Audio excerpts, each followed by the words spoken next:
It is April 1st of 2026, and this is the Court Gallery.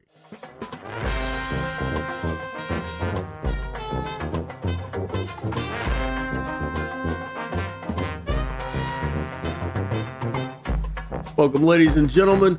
It might be April Fool's Day, but the consequences in these courtrooms are no joke. In Judge Stevens' court, we'll see a man who foolishly fled a fatal accident receive a legendary lecture you have to hear to believe. And another defendant learns a hard lesson after making foolish threats against the police. Then, we switch to Judge Middleton's courtroom for a tense and complicated hearing where the victims of a drunk driver must fight for every penny they believe they're owed. Grab some refreshments, buckle up, ladies and gentlemen. The fools are out in force tonight. It all starts right now.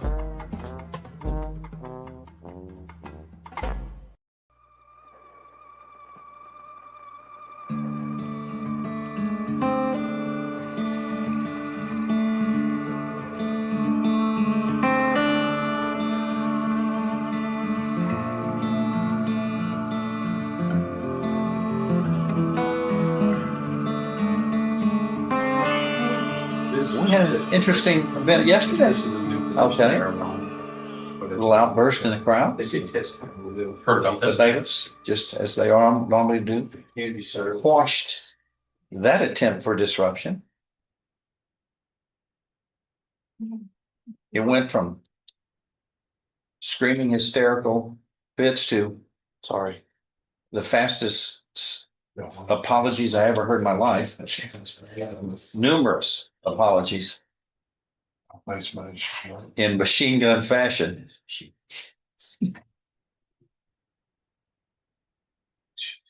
Yes. Machine Gun Kelly. Machine gun Tom Kelly. Great grandson.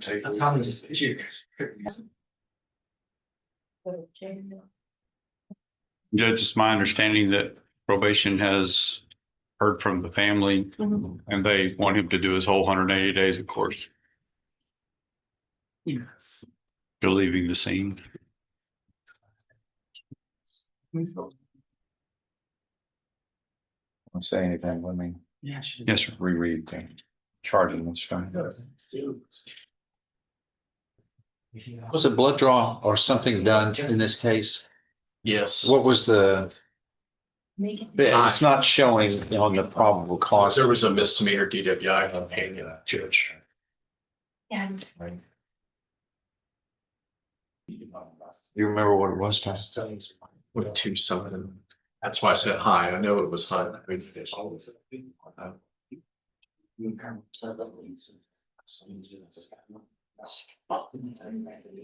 2 3. Before something like that. It was 0.234. Yeah. Well, I looked at that case for I don't know how long. You know, I remember that because of the sequence of the numbers. Right. Yeah, it was, it's 3, that's right at 3 times the limit, the maximum limit for intoxication. Go ahead. What else do you want? I think I can add to my quote. All right, stay, just respond.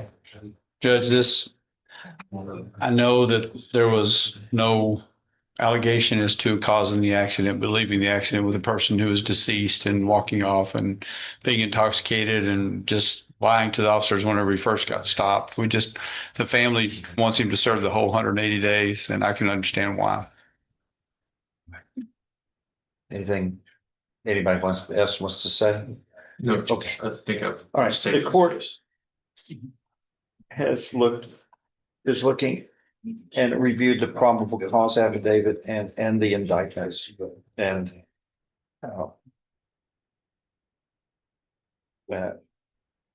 this was so similar to a trial another trial we had a couple of years ago on an accident on 124 that was eerily similar, but which caused death. In reviewing the probable cause affidavit,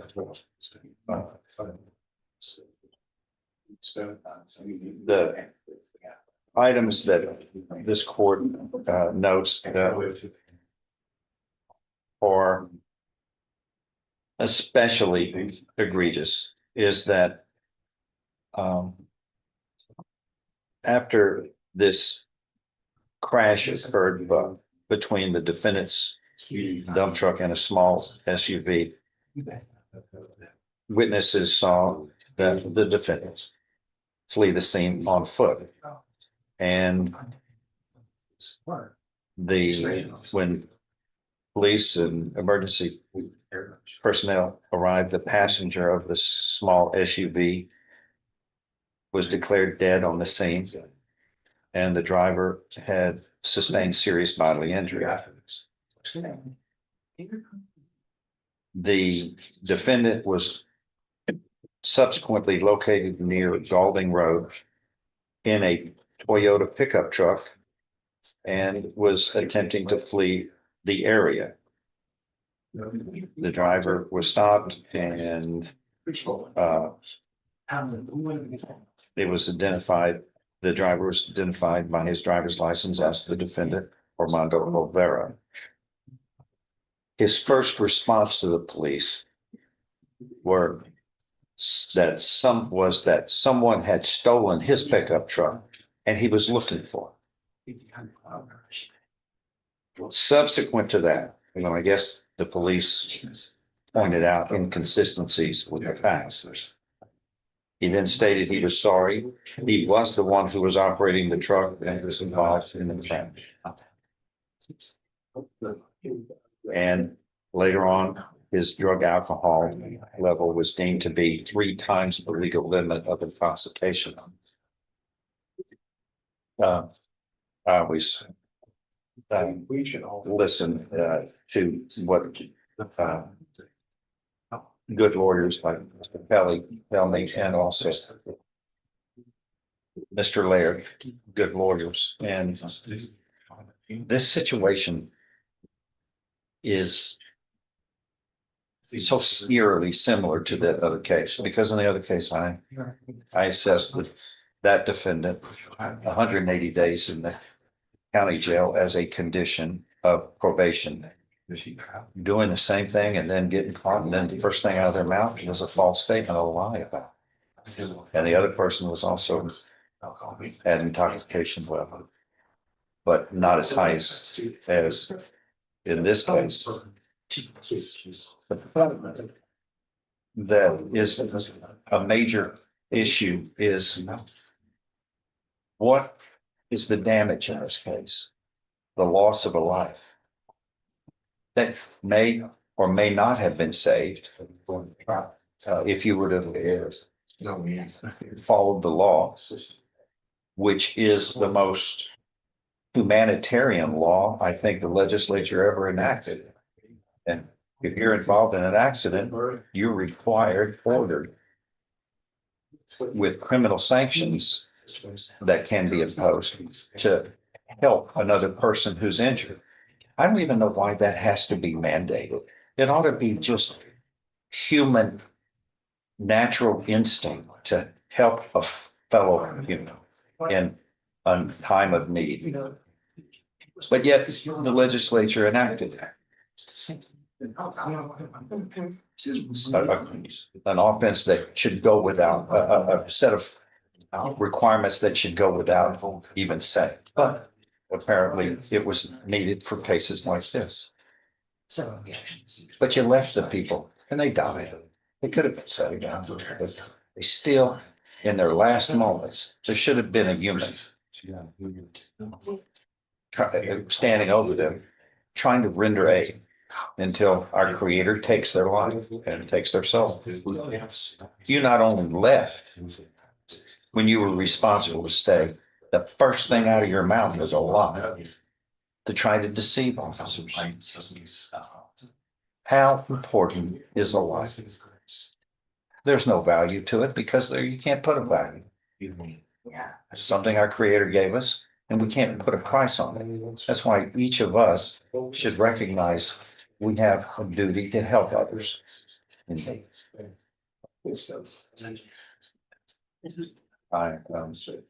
And this just doesn't seem humane to take off, flee, and then lie about it. It's not like I don't appreciate and understand you're put in an emergency situation. Whatever reason, you did stay, probably the inebriation, but still, you had to act humanely. And it's not like I don't understand your position. I've been in a position when I was young. Somebody trying to, a child was trying to clean up a mess in their garage using gasoline, and it ignited, the gasoline ignited with the water heater in the garage, and get the fumes of the gas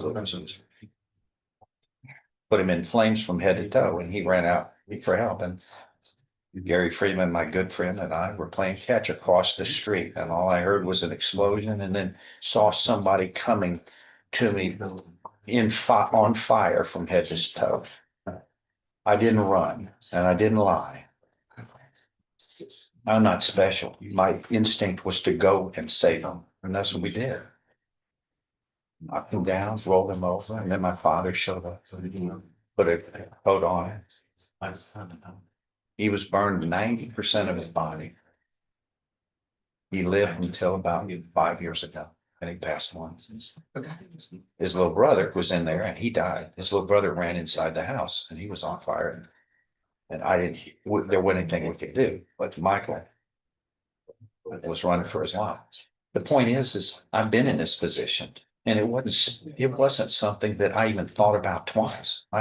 It's just a human reaction. You go to the need of another human being to help you.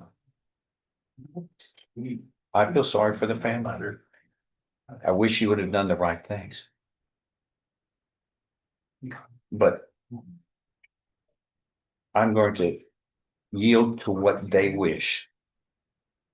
They're entitled for their loved one that they've lost when youth didn't do the right thing. They're entitled to be heard, and I'm going to listen to them. You're going to have to pay the price that the law states is necessary. Hopefully, the next time you have it in a position to help someone in need, you don't react the way you did, irresponsibly. But also, you should never even have been in a 4,000-pound missile intoxicated. That put you and everybody else in harm's way in the first place. That was a bad idea to begin with. That day started out bad for you because you made the wrong choices. And it was added by the fact that you didn't do the humanitarian thing. But no, as Mr. I always think so highly of Mr. Kelly and what he represents his clients, but I'm not going to grant his request. What do you want to ask? Your Honor, we are in the middle of an important week, perhaps the most important week of all time. I'm certainly aware that there will be a hole at a dinner table this weekend in another family, either Saturday evening or Sunday afternoon. But the court considers suspending for the Easter weekend alone. I'm going to yield what the family says for what the family of the deceased. It's a price, it's a loss, but here's the deal: here's the most important thing. You will be released soon enough from your obligations here as a condition of probation, and you'll be able to decide how you want to live with your family, which I hope is in a loving, caring way. They don't have that. And I'm more concerned about them with the family they have left being together And trying to make it through this holy season without a loved one. Your loved ones are still there waiting. They will be there when you leave. I just wish you would have made the right choice. That's what I get. But you didn't, and this is what we call justice for all concerned. I wish I was there with you and could have whispered, "Don't leave help into your ear." But I have a personal experience. I didn't even think about it. It just was a reaction. You just run to the need. I didn't find that to be special. I don't think that is. That's why I'm disappointed that you reacted the way you did. No, he passed away a few years ago. And they never thought he would live, but he did. I got that going for him. I gave him a chance to leave. By what Gary and I said. So I wish he would have done that. He might have saved a lot. But anyway, that's the order of the court. That's the order. Thank you, Mr. Excuse, Judge. Yes, sir. Thank you for your good work. Anything else? He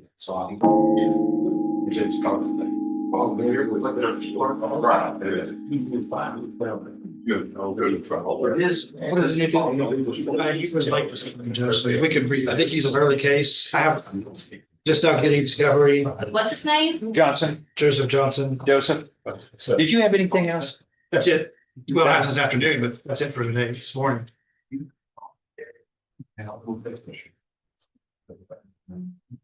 Okay, Was on your initial, you're on. Yes, sir. 69. Johnson. Matter you charged here, sir, with the second degree felony of aggravated assault, causing serious bodily injury, which carries with it up to 20 years in prison. Why were you late? I didn't know it was going on. Okay. Excuse me, hold it down. I can't hear the man standing in front of me speaking.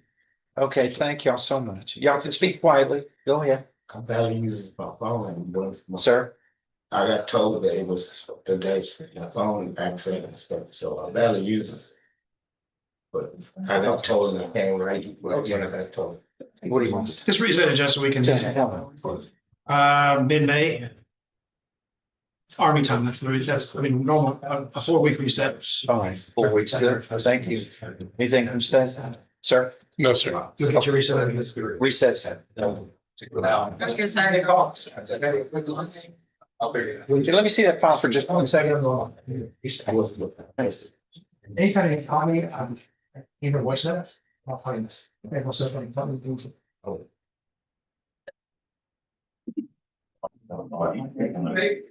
Y'all have, this, Mr. Johnson have a criminal history at all? In your, I think.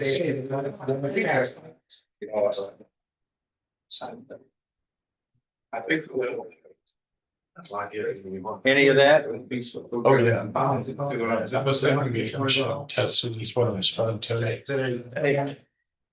Brett, get that, we're gonna need him. Did we lock the door on it? No. I don't want him to escape. Okay. We're gonna test him to make sure he's okay. Oh, right. Thank you, Chad. He's got a history that is not good. I was thinking green. Thank you. All right, follow that man, sir. We're gonna test you to make sure that you don't have anything illegal in your system or alcohol. Thank you. Just by you. All right. I think he was passing. Hey, do we have a motion to revoke probation hearings this afternoon? Yes, sir. No, it says hearings. It says MTRP hearings. We're not doing any of that. So. Well, it says hearing. It's April Fool's, Judge. April Fool's joke that Lacey played on you and Millie played on you. I'm good with that. Mr. Johnson? Yes, sir. Oh, wait, sure, he has a voice. Yeah, but it's not good. You did test positive for drugs, for THC, marijuana. Kind of look through. What is his bond again? Original $40,000. Your bond is revoked. I'm sorry. That's you. I'll do. You can't do this. Your bond is revoked. It is doubled to $80,000 now, which I wouldn't be able to afford. Plus, you have to have a drug patch on your arm.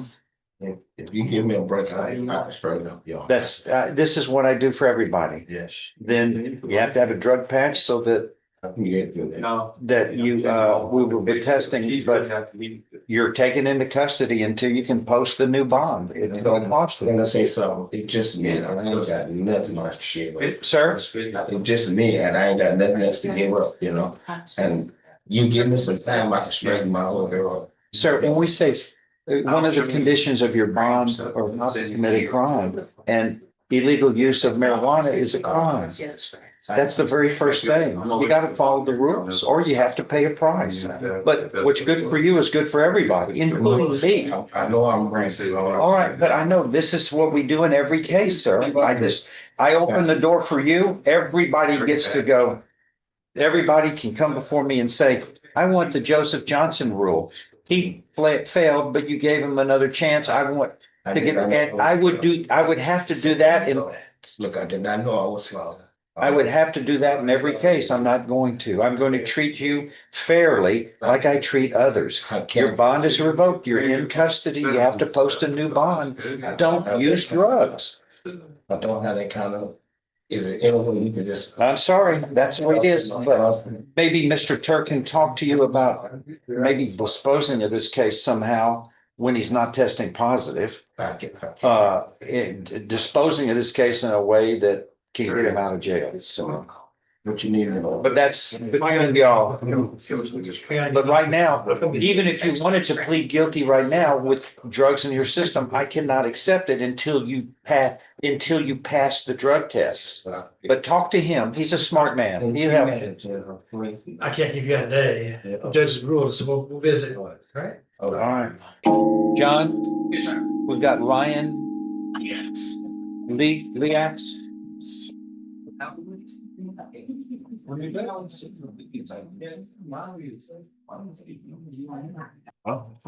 Look, there was a plea of true to what was called the motion to revoke probation that was filed on May 8th of 2025. Yes. Those were 1 through 5. And he failed to it says he failed to report and failed to remain in Jefferson County, Texas. Subsequent to that hearing, an amended motion to revoke probation was filed last week, Okay. which includes, let me see, it's different. 6 and 7, which are failing to report to the Jefferson County Courthouse for judicial review on or about November 14th of last year, and failing to report to the probation office for November 18th, 2025 in violation of his probation. And let's see, what did I do?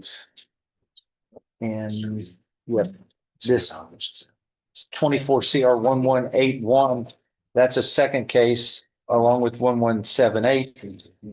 There is nothing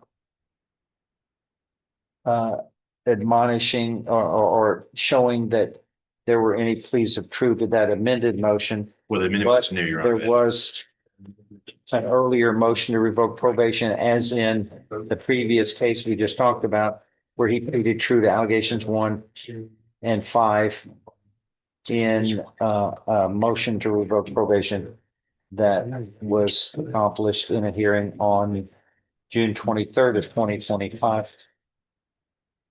So what do we do today? I think we get his pleas on the new allegations. Yeah. Okay. He's already played true to the other ones. So, and what's happening then?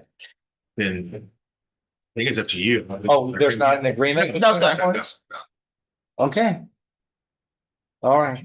24 CR 1178 and 1180 are both called. The state of Texas versus Ryan Taylor Leax. Is that you, sir? Yes, and you're here with Mr. West, your attorney. The state's attorney is here. Does the defendant waive formal readings to these amended motions to revoke probation in these two cause numbers 1178 and 1180? And can we proceed in summary? Yes, we can. Your Honor. And once again, these are amended motions to revoke probation that were filed on March 24th of 2026, a week ago. Does the defendant waive any additional time under law he may have to prepare and consult with his attorney on this? And do y'all want to just move forward today? I believe so, Your Honor. We were discussing this last time. We broke for the state to file the amended information, but we knew about it already. Do you want to proceed today, sir? Right. Yes, you have to speak out. So, yeah, there you go. She has to take it down. She can't take a nod. She has to take a voice sound. All right. We're going to take up these amended motions. They say this same allegations of wrongdoing. There are differences, though, minor differences in that these are the same crimes, the same dates he committed the burglaries, and I think it's the same. Let's see.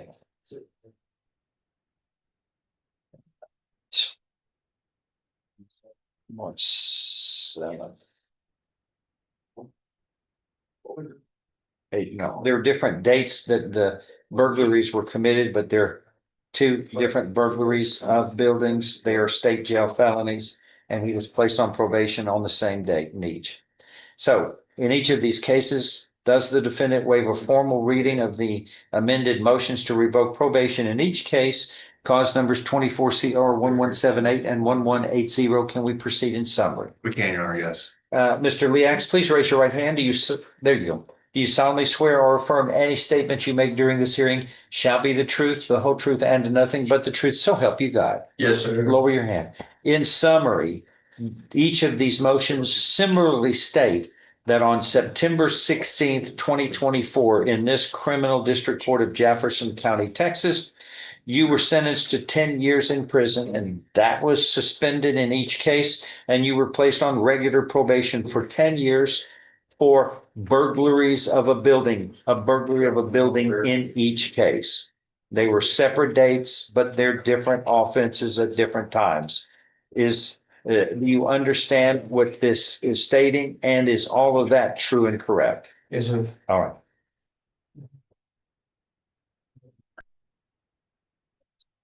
What did you miss? Everything? Why is she really down there for some reason? What's he pleading to? It's. The 7. Number 1 states you failed to report to the Jefferson County Probation Office on or about September 25th, 2025 in violation of condition 4 of your probation order, which is to report regularly. Is that true? Yes, sir. You failed it. Okay. I got back inside, I got stuff to do there.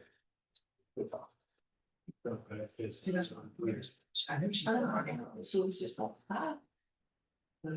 I'm sure you won't put on those small numbers. Yeah, there's. What's this about, this indecency with a child? Yeah, out of Harris County, Texas. Passing on that? Yeah, we'll pass on. Pass on that? Is that right, everybody? Yes, sir. We don't need. All right. 5, you failed to remain in Jefferson County, Texas, and that you were in Harris County, Texas on or about March 15th, 2025 without permission of the probation office here in Jefferson County. Is that true in each case? Allegation 5. True. And finally, one more here. You're solid. This states that you failed to report to the Jefferson County Probation Office on or about November 18th, 2025. And this is violation 7 in each case, and that's in violation of your probation order, which is to regularly report. Is that true? Yes, sir, true. Are you pleading true to allegations 1, 5, and 7 of these motions to revoke probation in each of these cases? Voluntarily, knowingly, intelligently, and because those allegations are true in each case. Yes, sir.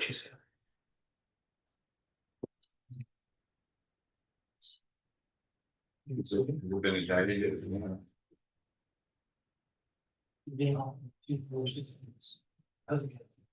Isn't it? Thomas, I think Thomas. Okay.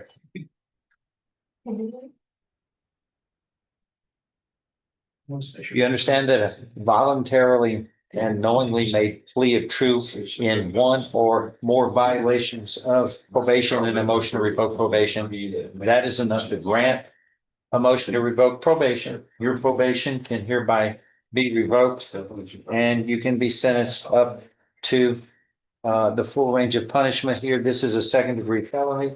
You are looking at no less than 2 nor more than 20 years confinement in prison, and a fine up to $10,000 can be assessed in each case. Do you understand the punishment range? Yes, sir. Knowing all of this, do you insist on pleading true today? Yes, sir. I find you are pleading true voluntarily. You understand and appreciate the consequences of pleading true. Your Honor, Do we have an agreement? no, but it's 10. Maximum punishment is 10 years. Oh, I'm sorry. I'm sorry. okay, that's what I was looking at deferred. Your, Yeah, it's not deferred. It's not deferred. the punishment range in each case, let me repeat that.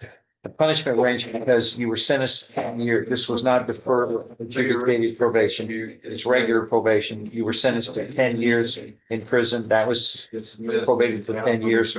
So it's capped at a maximum of 10 years in each case. So you are looking at actually no less than 2 nor more than 10 years confinement in prison on each case. Knowing that, you insist on pleading truth nonetheless. Yes, sir. I find you are pleading true voluntarily. You understand and appreciate the consequences of pleading true. There's no agreement here? No, Your Honor. Okay. Well, so he's not waiving any bill then, or is he?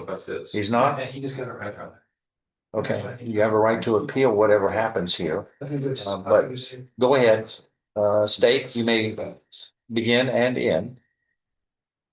I reserve my time for. You final waive and judges. opening, okay, go ahead. Your Honor, this is a situation you have anywhere from 2 to 10 years. I would suggest somewhere towards the low to middle range, based on the original offenses and based on the fact that he certainly pled true to the administrative violations. The new offenses will rise and fall on it, and that'll be taken care of Harris County. But I'd recommend something in What's that happening? lower Are range. those cases pending in Harris County? It's been disclosed. No, I got time served for it. So I was naked on the side of the highway. And then You were what? I was naked on the side of the highway and then. Well, that'll get people's attention. Yeah, and they had a child in the car and they called the police and they said indecency in front of a child because there's a car. What do you think? And I was I on mean, the side of the highway. That's logical, isn't it? They gave me time served, 45 days. Yeah. Oh, no, but they got children in cars too. My goodness. Yes, sir. What were you doing? I was high on meth. I was high on meth and I was taking off my clothes. Well, you know, that's not an legal excuse. Yes, sir. You're getting more of that. It makes you do squirrely things. Yes, sir. You don't act like a human being's responsible human being when you're ingesting that stuff. Yes, sir. Plus, you don't know where it's coming from. Yes, sir. We've got some people who've been on this docket who have died because they thought, well, I'll just, what's the harm of it? I'll try it. And then they drop dead. Yes, I sir. mean, they dropped dead like in seconds after they took it because it was something that was lethal. Yeah, where he said, yeah. See, you got in trouble with methamphetamine in the first place. Yes, sir. This was on this April 8th incident. Did the victims get their chainsaws back? They were pawned off at Triangle Pawn. In your criminal history here, I've got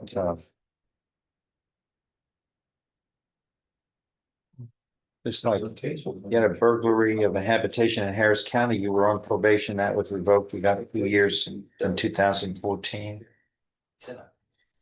Then there was an assault of a family member out of Harris County. You got 2 years.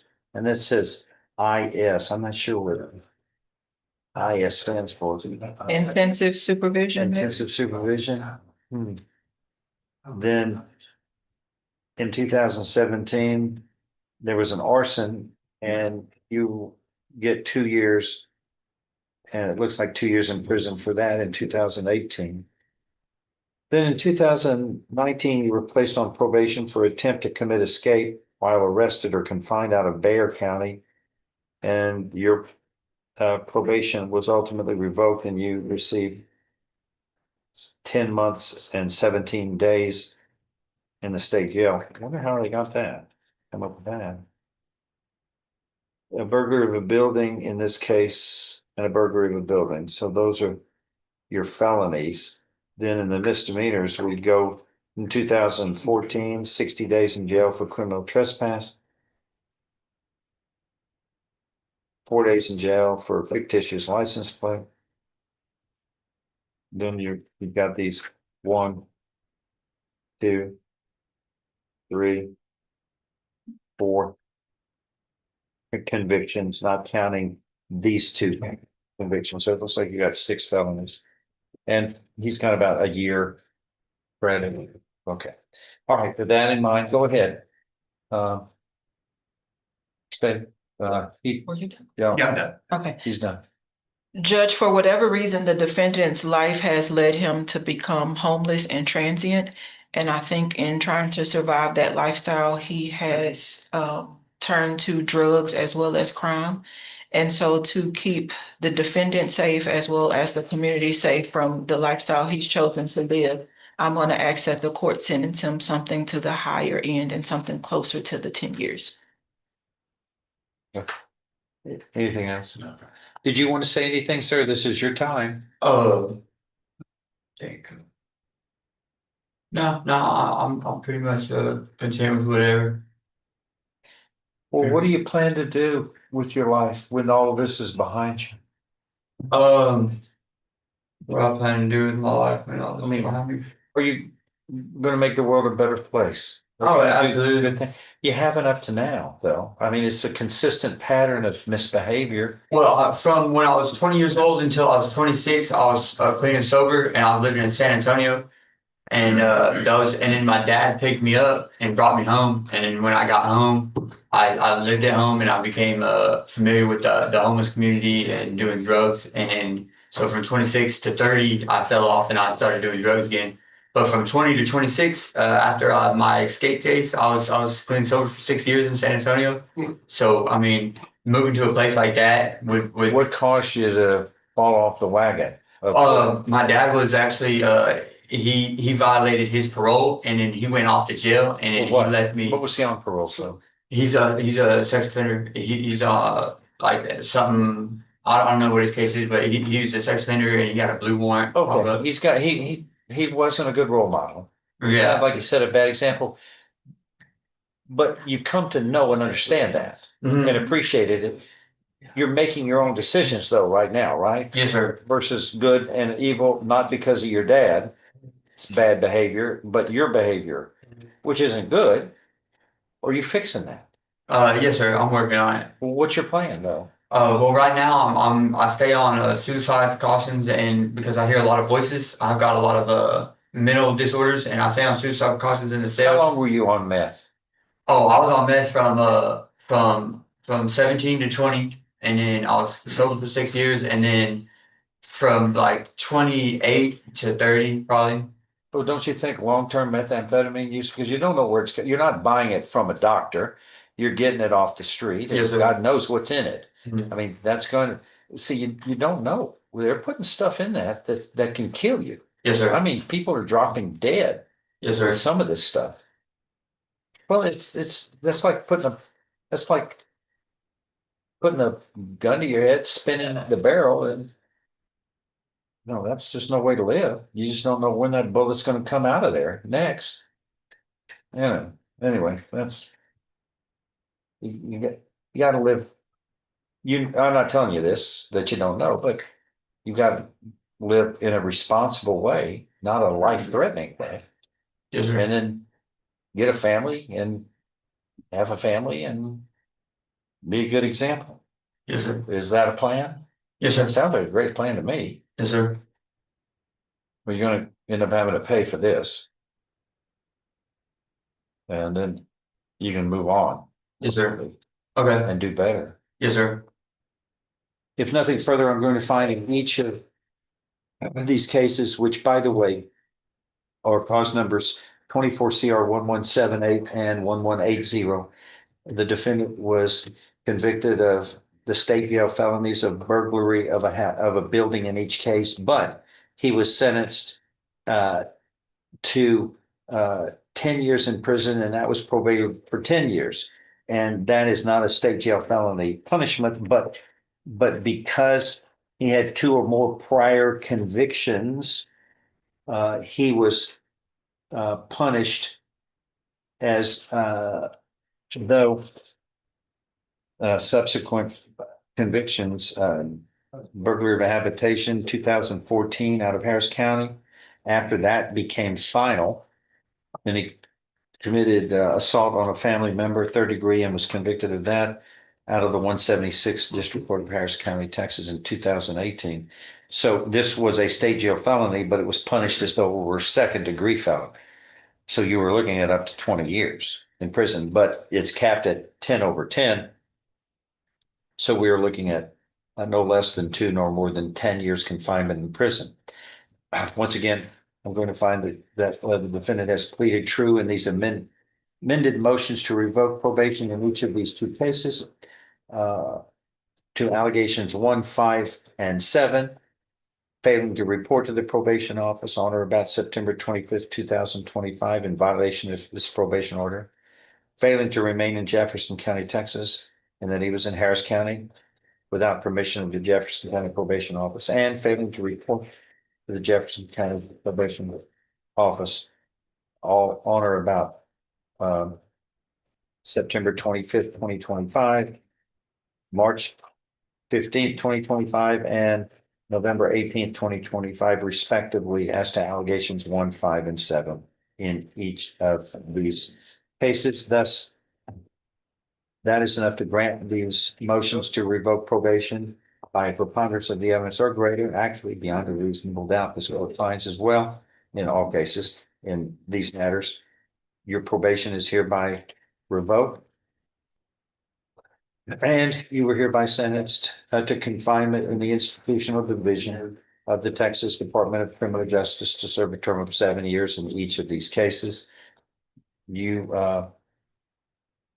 These are not aggravated matters, so you're going to be parolable in 1/4 of the time you've been, which is approximately a little less than 2 years.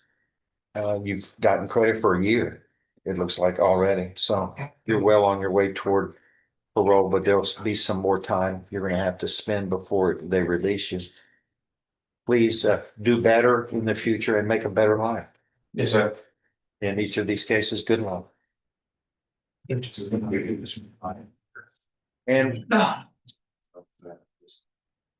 Ms. David Wiggins, we've got that reset? No, Judge. No?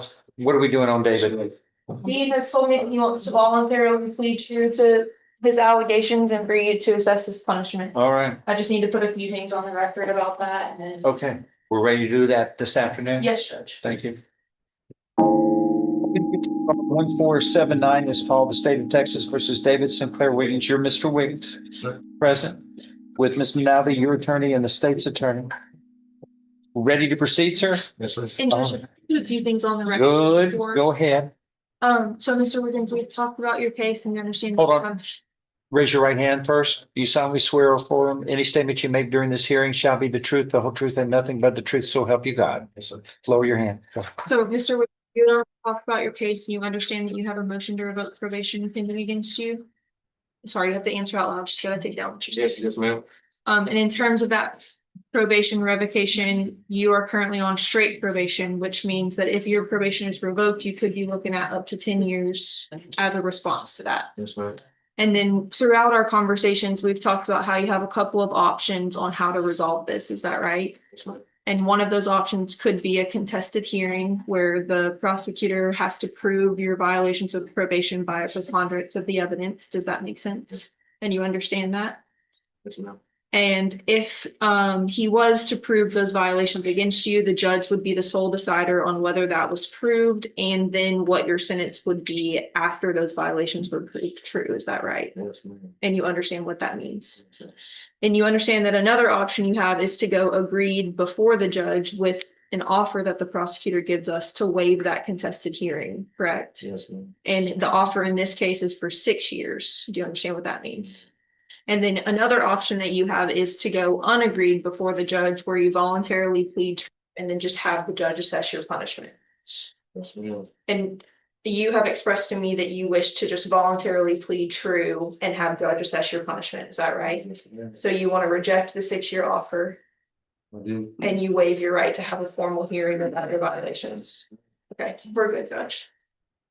All right, does the defendant in 23 CR 1479 David Sinclair Wiggins waive a formal reading of the second amended motion to revoke probation? I think it's the most recent one filed on October 17th, 2025.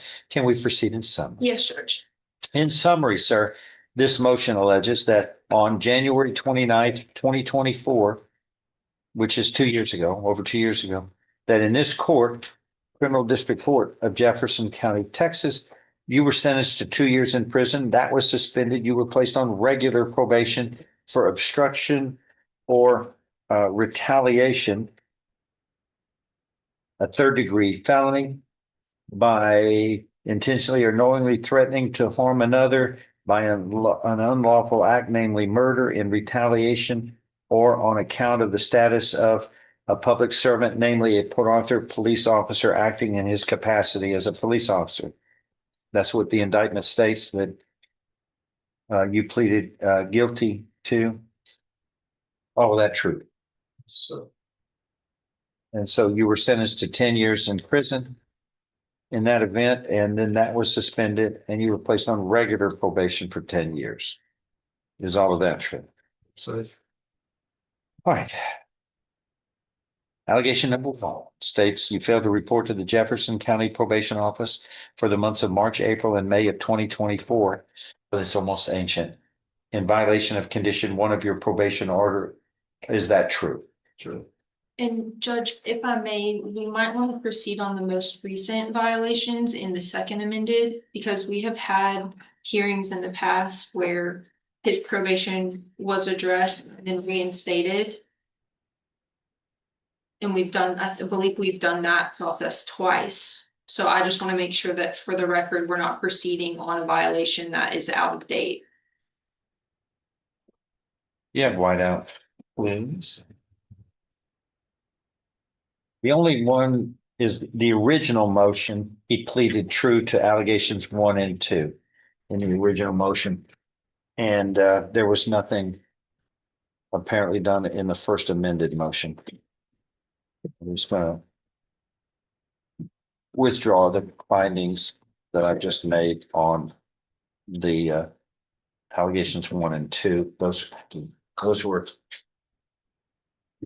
already dealt with in the original motion, but 4, 5, and 6, and 7, 8 were never dealt with yet. Okay. So allegation number 4 in this second amended motion to revoke probation states that you failed to report to the Jefferson County Probation Office for the months of December 2024 and January, February, and March of 2025 in violation of condition 4 of your probation order. Is that true and correct? True.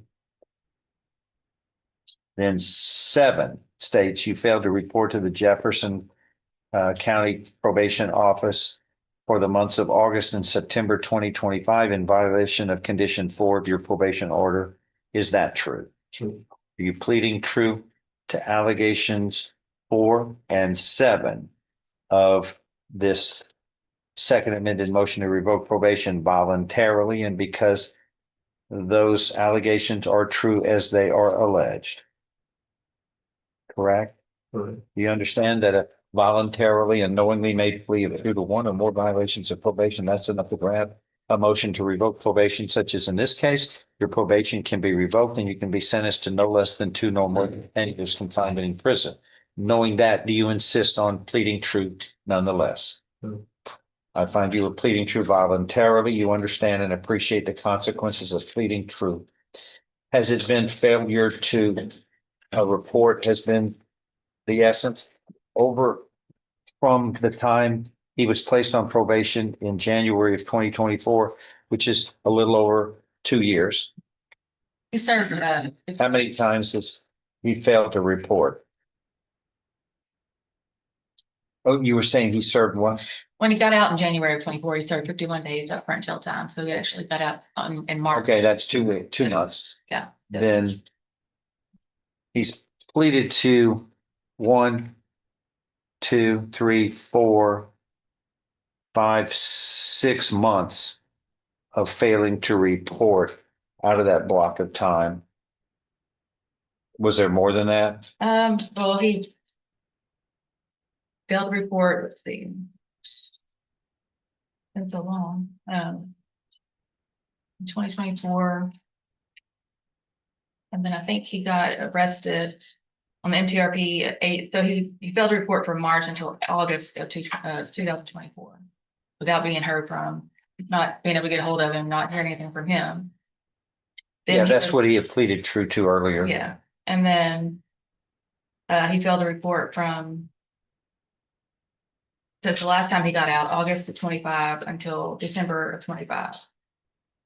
And then he was arrested on the MTRP. So he's been in jail for that. So I mean, the times that I saw, I was only able to see him when he was in jail. Okay. I think I understand where we are. All right, there's no agreement here. What says the party state may go first and last? Judge, you know, one of the most important things we can do in probation, besides not commit crimes, is to report. And we can't supervise him if he's not reporting. You always say that over and over to everybody. Sounds like me. Yeah, it sounds exactly like you. And since he's had so many chances and it's been held in abeyance back in 24, we've had to file all these amendments because he keeps failing to show up and absconds for a little while. So we would ask the court to go ahead and sentence him to the 10 years that he was sentenced to, and it was suspended. How much? The 10 years that he was suspended. He was given 10, suspended for 10 years. What are you saying? Judge, my obvious request is for something on the lower end. I mean, he has a full range of, or you have a full range of anywhere from 2 to 10. These aren't substantive violations. He doesn't have any new offenses. He doesn't have kind of routinely anything that we would see as the most problematic probation violations that we see a lot of the time here. It's just administrative, purely administrative violations. So my request would be is that if there's not a consideration for any kind of reinstatement of probation, my request would be 2 or 3 years on the lower end. But the circumstances of the crime have something to play into this as well, which are very disturbing. Mr. Wiggins, did you want to say anything about that? I mean, this is you threatened these officers who work for you actually as well as me. But let's see. Once in custody, first of all, listen. Miss Bonton, who was your mom, called for help, stating your son, you came inside of her apartment and threatened to beat her up in her sleep and made aggressive gestures at her. You had assaulted her in the past. It's your mother, my God. And you became aggressive and spit at the police officers who came in to investigate. And you were placed under arrest for assault family violence due to the threats to your mother. Once in custody, you stated, I will kill all of you, and I'm not going to say the word, but it's a vulgar MF. I will kill all of you, MF boy, towards the officers on the scene. And while en route to the Jefferson County Jail, you additionally stated, y'all are going to get killed. You think I'm playing? Well, that is serious, and that ended up getting you this 3rd-degree felony of obstruction or retaliation. And you know, when you threaten them, I mean, you might as well be threatening yourself because they're working for you as a citizen. That's how foolish and how this doesn't make any sense. When you threaten a police officer, you might as well threaten yourself and curse your own self because they're representing you and trying to help you maintain the peace. Anyway, and then the actions towards your mother are terrible. Now, I sense that this has a lot to do with drugs or drug misuse. But still, if you're misusing drugs, that's a choice you made, and then you never know where that drug is gonna lead you. And you can't say, well, I wasn't in my right mind, but I took the drugs voluntarily. Well, it's like playing Russian roulette with a gun. You don't know when the next bullet's gonna blast. That's why it's not a wise thing to put a gun to your head. And this is kind of like what you're doing when you threaten your mother, my God, of all people, and then the police. So here it is. And you gotta,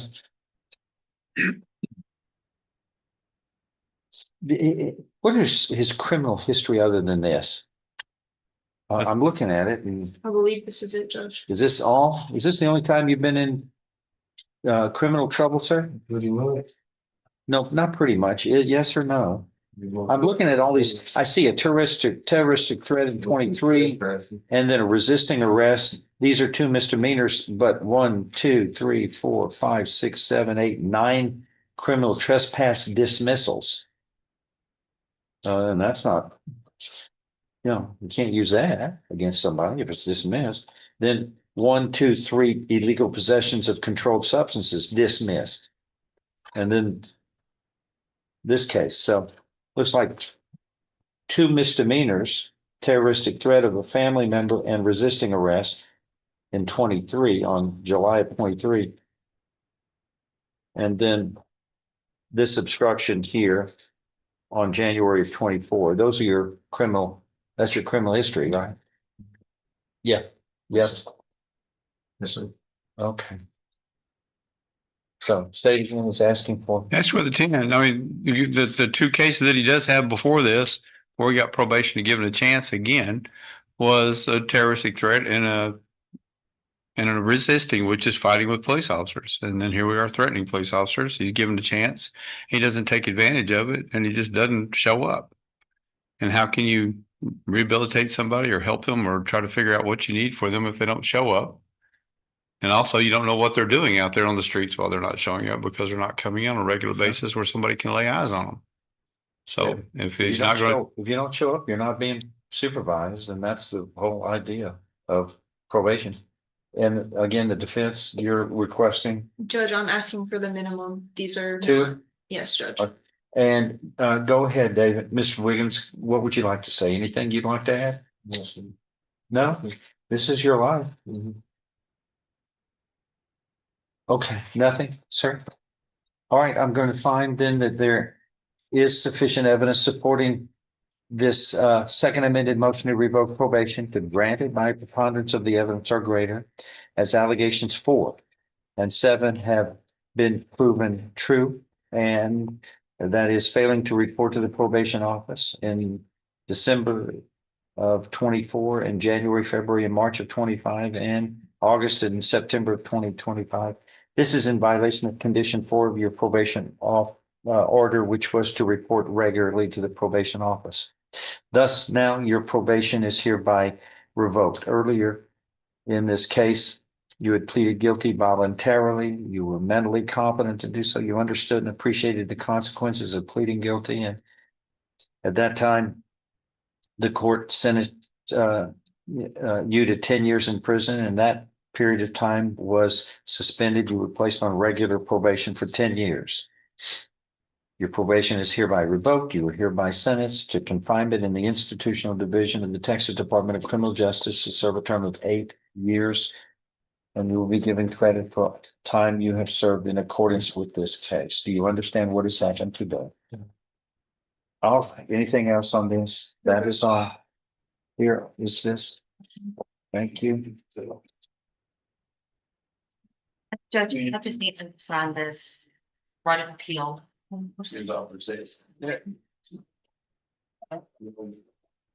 Just me signing. Well, The and defendant needs. Reagan and mine, well, just saying that he has Okay, it is not a plea bargain case. You have a right to appeal this. Thank you. Anything else? We're in recess. Thank you. All right, Mr. Gibson, why don't you come up? Mr. Martin, why don't you also come up and have a seat? Mr. Barnett will be with you in a few minutes.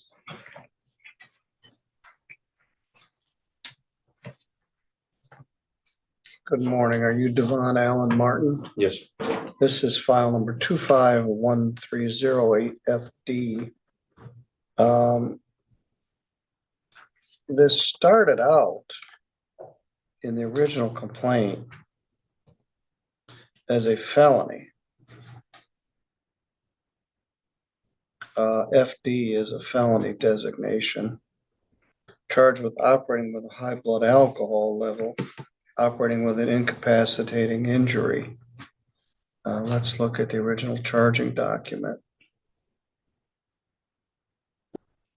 All right, the original complaint alleged that on July 6th of 2025, in this case, which is 251308FD, People versus Devon Martin, the defendant was charged with operating while intoxicated, causing a serious injury, operating with a high blood alcohol level, and reckless driving. I don't believe there was an affidavit that accompanied it. The felony charges were dismissed and the drinking driving charge was dismissed. And the defendant ended up entering a plea to reckless driving. Reckless driving is a misdemeanor. It's punishable by up to 93 days in jail and a fine of up to $500. It does carry a suspension of sometimes 60 days, I think, and 6 points. So the felony charge of operating with an incapacitating injury was dismissed, and the operating while intoxicated was dismissed. Your Honor, Yes. he actually pled guilty to operating with BAC, high BAC. All right. Well, that's what I show here, I guess. Let me look at it. Thank you, Priscilla. So the settlement, thank you, resolve the, I'm looking for the judgment, resolve the case with a conviction, but the restitution was not negotiated as a part of the plea agreement. The defendant was sentenced on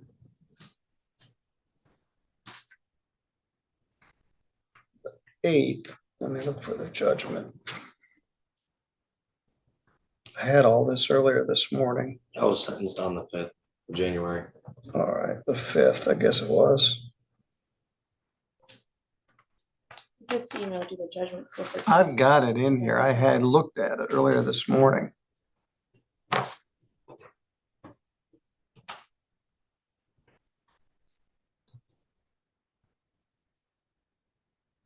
If I could find it, nothing's in order. It's just all willy-nilly.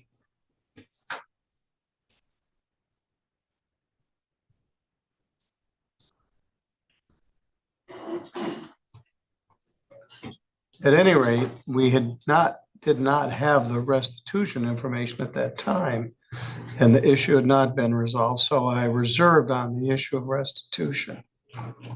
A few days later, on February 12th, we got the request for restitution. So the sentence had been completed. I reserved on restitution. Another month passed before we got the amended request for restitution, asking for $4,097.42. A floor jack, jumper cables, prescription sunglasses, loss of PTO hours, $2,710.72. Work done to make AC and car work shortly before the accident. Mr. Gibson objects to paying for a repair that preceded the accident and the tires that the victim did not get the full benefit of. So I'm not sure how that shakes out, but the request was for $4,097.42. If I'd had this information at the time of the sentence, I would have dealt with it then. Or hopefully it would have maybe been negotiated as part of the plea, but we didn't have that. So the defendant objects. Prosecutor is now requesting restitution of $4,097.42. And I can't just wave my magic wand and make that happen, so we set it for a hearing. Angelique Camfield is here on behalf of the prosecutor. It looks like we may also have additional witnesses. Ms. Camfield, what's the position of the state here? Well, Your Honor, the position of the state is that the testimony will provide the court evidence that even though there was some insurance recovery for the vehicle, it was a total loss. The vehicle needed to be replaced. And as a result of that, some of the repairs to the vehicle that were just prior to, inclusive of replacing and re-energizing an air conditioning system, as well as placing new tires on the vehicle, were not fully realized because the vehicle was then totaled. And as the court is aware, insurance companies often do not pay the entire value of a vehicle when they total it. They pay what they think is appropriate. And in this particular situation, I believe it would be covered under In Re McAvoy 267 Mishap 55 at pages 77 through 88. That Slow said, down. the restitution is not just. All the right, well, amount of give me what the insurance citation. Give me company- the citation again. I'm sorry, 267 Mishap, page 55. And then it's pages 77 through 78, a 2005 case. That said, it's not appropriate to order just what the insurance company would have compensated them for the damaged property, but rather the actual loss that was sustained by replacement value. And obviously, if you're only paid $3,000 for a vehicle and you would like to replace it with another Prius or another operative vehicle, in today's market, that is not going to suffice. Well, this is a subject we teach at sentencing in new judge school. This is an interesting question in that they're asking for pre-existing expenditures. It isn't automatically the restitution is what the insurance will pay for the car. The hypothetical example we give is somebody's mother has a Mercury Marquis that's in really mint shape. She drives it back and forth to church every Sunday, and it's a 1997. It's worth a lot of money to her. It's ruined. The insurance company pays $1,500 for it, and to replace it would be $7,000 to $10,000. It's a question that comes up all over the state all the time. In this case, I don't know what the vehicle was, how much it was paid for. Now, some of the things are easy to determine. Things that were lost that were not recovered. The jack, jumper cables, prescription sunglasses. I never had anybody ask for the cost of a tire iron before. Work done to make the car before the accident, $559.59 and $4,000 or $424. So there's a lot of money that she's asking for something that presumably would have been part of the settlement on the car. $559.59 plus $424.84 is $984.43 for tires and AC. I didn't see that one coming. The other one is PTO hours, 2007-10. Your Honor, I can tell you that the testimony regarding the PTO hours will be the victim's father. It's my understanding that he had to cash out his PTO hours in order to have enough money, along with adding in the insurance recovery, in order to purchase another vehicle for the victim to have to get back and forth to work, the grocery store, and to do her daily living. They just did not have those funds available without him doing so. So that will, of course, be a decision of the court with respect to that. I know the victims is absolutely recoverable.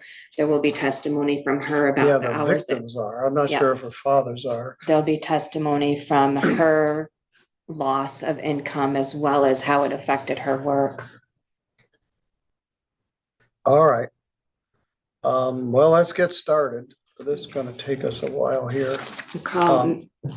We didn't, I guess I would say that I don't have any information on any of the injuries that were sustained, because I guess that's what where I see the request for restitution, but we never got any information about the cause, like in a sense, what injury was suffered from the accident that's made it where the person couldn't work, I guess.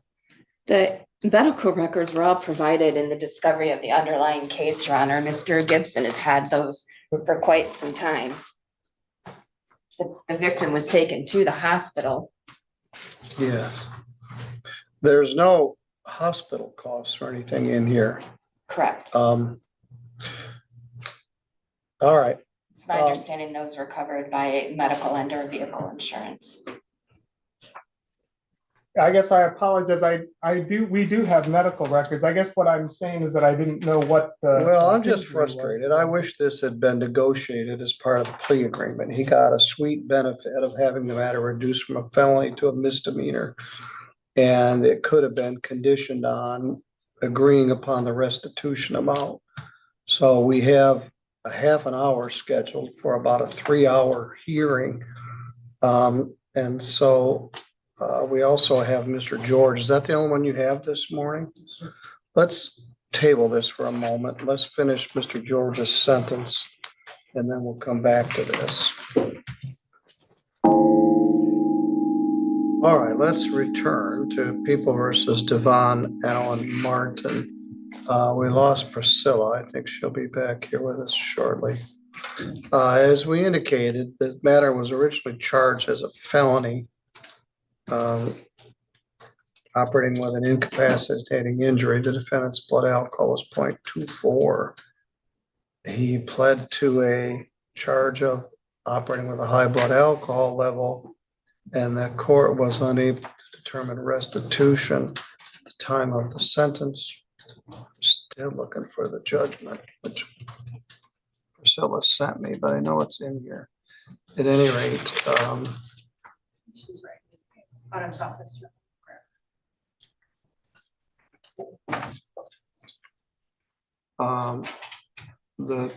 as I indicated, about a month after the sentence, we received the request for restitution, and then it was an amended one. And I had reserved on the issue of restitution. To pick up where we left off, a defendant requested $4,097.42. $984 of that were for some work that was done to the car before the accident and some tires. And then some items that were missing, a floor jack, jumper cables, and prescription sunglasses. Tire iron would, I guess, be part of the car. At any rate, Ms. Campfield, what's our position here? Your Honor, after some further conversations with counsel, it's my understanding that we'll be able to limit the testimony to matters in dispute, but at this time, the defendant would stipulate to restitution for the floor jack of $69.95, the jumper cables of $31.78, the prescription sunglasses for $273, and the tire iron for $27.54. So that's a total of $402.27. And then we'll have to present testimony as to the other expenses. All right. Are you prepared to do that? Of course. Mr. Gibson, you agree, and Mr. Martin, you agree to restitution on those items? Yes, Your Honor. All right, and the defendant did indicate. All right, let's proceed. Thank you, Your Honor. We'll call Michaela Shockley to the stand. Please come forward if you would. Come right up here in the witness box. I'm sorry, we didn't give you very good instructions.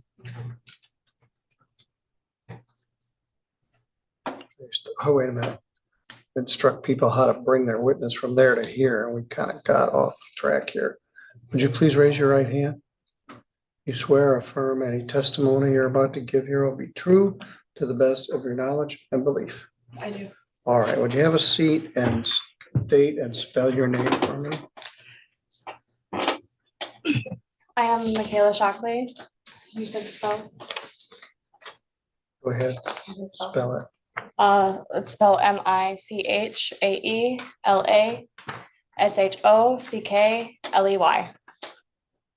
Thank you. Good morning, Ms. Shockley. I'm going to take you and back to July 5th of 2025, ma'am. Do you recall that day? I do.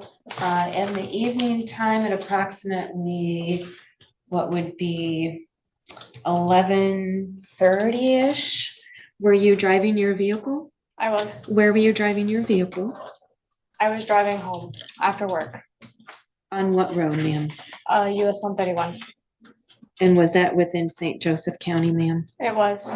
And as you were driving home from work, did something unusual happen? It did. Were you involved in a motor vehicle accident? I was. What was the vehicle you were driving at that time? A 2013 Model 4 Prius. What was the color? Navy blue. Can you tell me what special things a Model 4 has in it that maybe some other Prius models do not? It has a backup camera. It has a navigation system. And hands-free. Enhanced braking, you said? Hands-free mode. Oh, hands-free, thank you. All right. And as you were driving home that night on July 5th of last year after the accident, was the vehicle operable?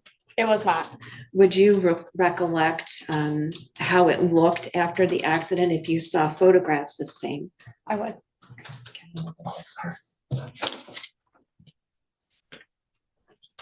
May I approach, Your Honor? Yes. I'm going to show you People's Proposed Exhibit 1, and for the record, all the People's Exhibits have been shown to the defense. Do you recognize that photograph, ma'am? I do. Is that your vehicle? It is. Is that subsequent to the accident that you were involved in? It is. Is that the accident that the defendant was convicted for drunk driving for? It is. All right, and I'm going to show you People's Proposed Exhibit 2. First of all, Exhibit 1, can you tell me which portion of the vehicle that shows? Yes. That is my trunk from where he impacted. And Exhibit 2, do you recognize that, ma'am? I do. What is that a picture of? That is the left-hand side, the driver's side of my car. All right. Were you seat belted at the time of this accident? I was. And let me ask you, when you were subsequently removed from the vehicle, were you able to get out of the vehicle on your own? No. When you were removed by medical personnel, were you able to see the exterior of the vehicle? No, because I was very dizzy from hitting my head. All right. Did you subsequently see your vehicle as depicted in the conditions in proposed exhibits 1 and 2? I did. Okay. Do those accurately depict how it looked after the accident? It does. Okay, move for admission of exhibits 1 and 2, Your Honor. Any objection? No objection. Right, 1 and 2 may be received. May I ask you, Ms. Shockley, were your airbags deployed in the Prius when you were struck? Yes, Can you tell me if there was just one impact by the defendant or more than that? it felt like two. Do you recall, and I know that you said you were busy, did you strike your head? I did. And did you have medical treatment after the accident? I did. What type of medical treatment did you have? I had a CT scan due to the fact that I have a spinal fusion from a previous accident in 2018 that left me with missing intestines as well. And so I'm a priority CT scan for my spinal fusion if I'm involved in a serious accident.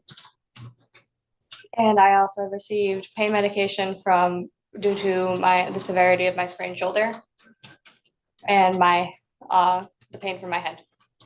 Okay, let's go over your injuries. You said you had a sprained shoulder. Yes. Did you have to have? Just a minute. These are all good arguments about why this matter should not have been reduced from a felony to a misdemeanor.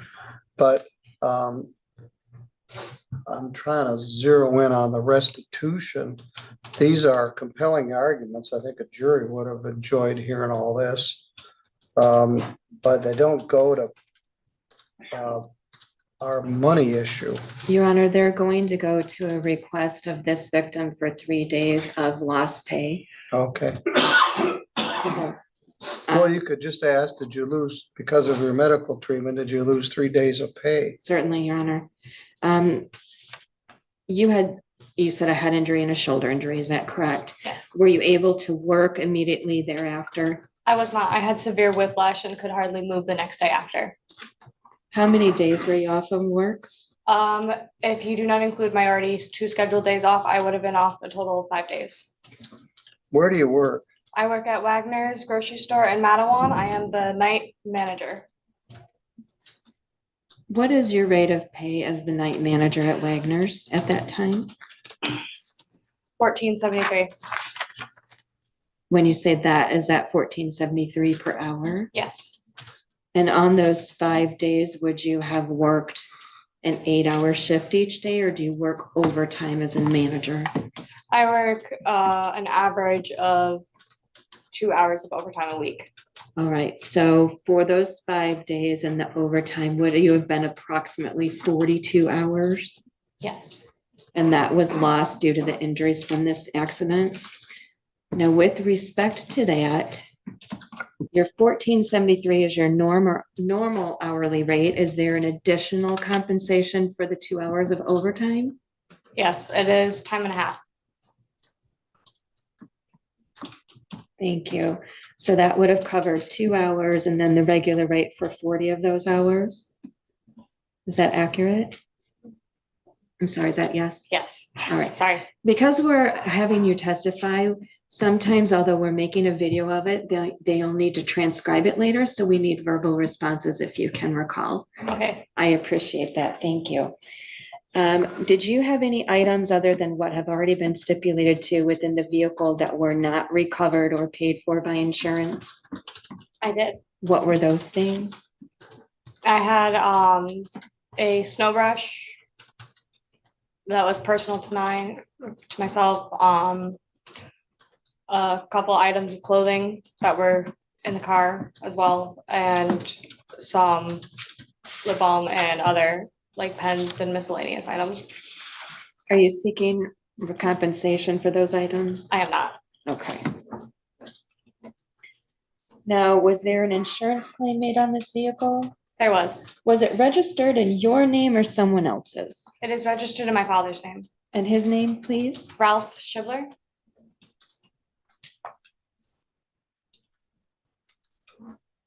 And I'll have Mr. Shibler testify, but if you'll recall, prior to this accident, was there any maintenance that was done on the vehicle in close time to the accident in July of last year that was necessary to keep it operable and working well and safely? At the beginning of June, we had the air conditioning redone due to the fact that it went out over the winter.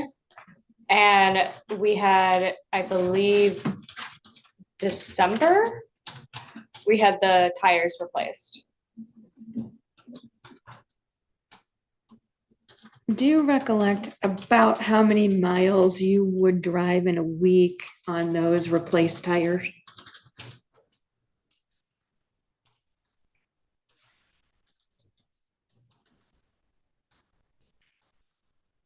I can't do a large math in my head, unfortunately. Okay. I drive an average of 32 miles a day to work, and then 32 miles home. All right, and you work about 5 days a week? Yes. You would have had some small errand miles on it for grocery store, things of that nature? Okay. Do you believe that at the time of the accident, the tires that had been replaced in December still had a decent tread on them, if you know? From when the air conditioning was worked on, they told us that our tires were perfect.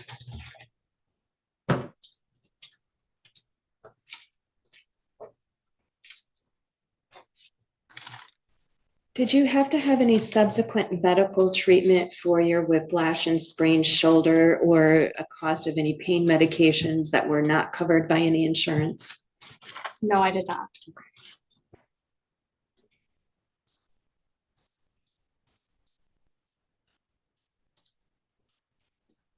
Thank you, Ms. Shockley. Nothing further. So as far as your work, when you get paid, do they take out money toward taxes or other deductions? They do. So your after-tax earnings would be approximately 85% of what your earnings are, is that correct? Yes. Did you, after this accident, did you get in touch with your insurance company? My father did. Did you receive some type of insurance benefits as a result of the accident? We did, yes. Did you get what could be called, did you get compensation for lost wages through your insurance company?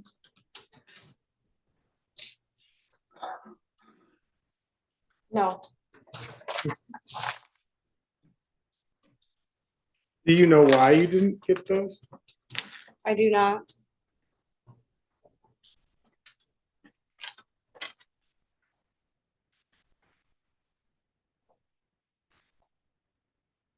So was the car totaled?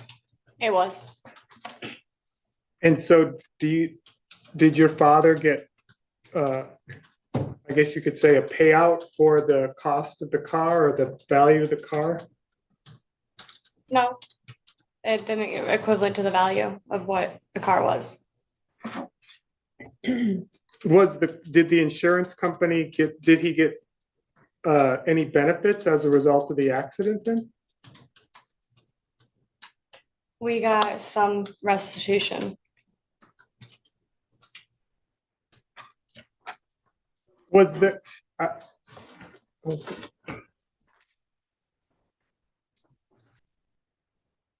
I have no further questions. Ms. Shockley, did the vehicle insurance cover the floor jack, It did not. the jumper cables? It did not. Did it cover the prescription sunglasses? No. Did it pay for the tire iron? No, it did not. And just to rehash this, did the insurance give any wage loss for those 5 days that you were out of work?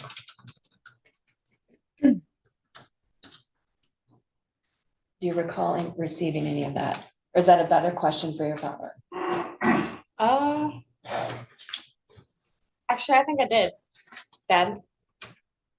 I did. I received some of. Yeah, I did. Do you know if it's a reduced amount, such about like 83% or so? The insurance company did not communicate that to us, whether or not. Okay.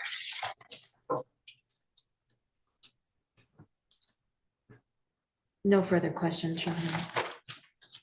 Thank you, Ms. Shockley. I'm sorry I had to go through all this. You may step down. Your Honor, I'll call Ralph Schibler to the stand.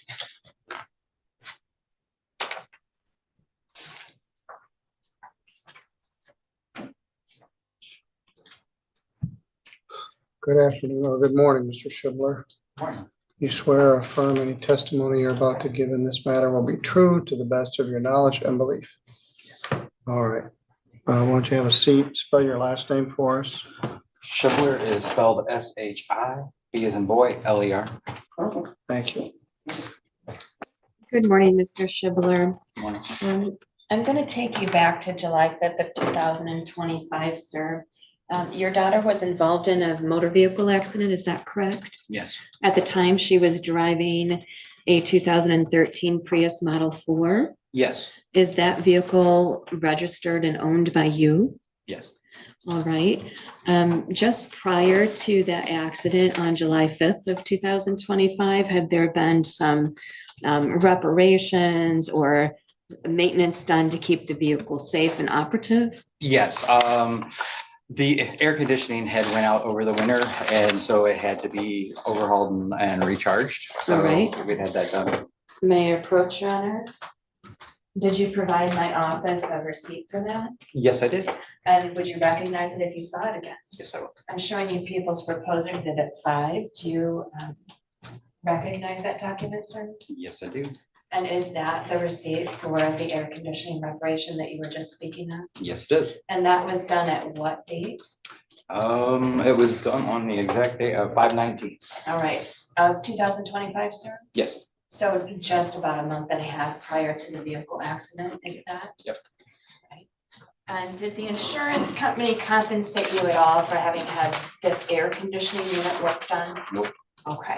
Did you make a claim to insurance that included that? I tried, but they denied it. Okay. And has this been changed in any other manner from when you provided it other than the exhibit sticker being added? Nope. I'm going to move for admission of exhibit 5, Your Honor. Any objection? No objection. Our exhibit 5 may be received. Thank you, Your Honor. I'm going to show you also your daughter and Ms. Shockley have testified about some new tires on the vehicle about December of 24. Yes. So about 6 months or so prior to the Yes. accident. Fair. Did you pay for those tires, sir? Yes, I did. And did you have the receipt that you provided Yes. our office as well? Yes. Would you recognize that if you saw it? I'm going to show you People's Proposed Exhibit 4. Do you recognize that, sir? Yes. Does that contain the receipt for the tires that you put on the Prius prior to the accident? Yes, it does. And is it accurate but for the addition of the exhibit sticker? Yes. And what date were those purchased? Those were purchased on my birthday, 12/5. Well, happy late birthday or early birthday for this year. All right, and has it been modified at all? No, not at all. Move for admission of exhibit 4, Your Honor. Any objection? All right, number 4 is also admitted. So, Mr. Schibler, when you went in for the air conditioning to be refurbished or repaired in May of 2025, did they take an overall look at the vehicle to ensure everything else was operative and safe? Yes. They informed Did me. that include an inspection of the tires? Yes. Were the tires in still a relatively pristine or unused condition? Yes. Let me ask you, when you purchased them in December of the prior year, were they new? Yes. Okay. So there had only been several thousand miles over those 6 months placed on that tire? Correct. Did the insurance company compensate you for the new tires that were lost during the accident? Nope. Let me ask you, sir, do you know what the approximate Blue Book value of the Prius was around the date of your daughter's accident? It's depending on condition between 14 and 15.9.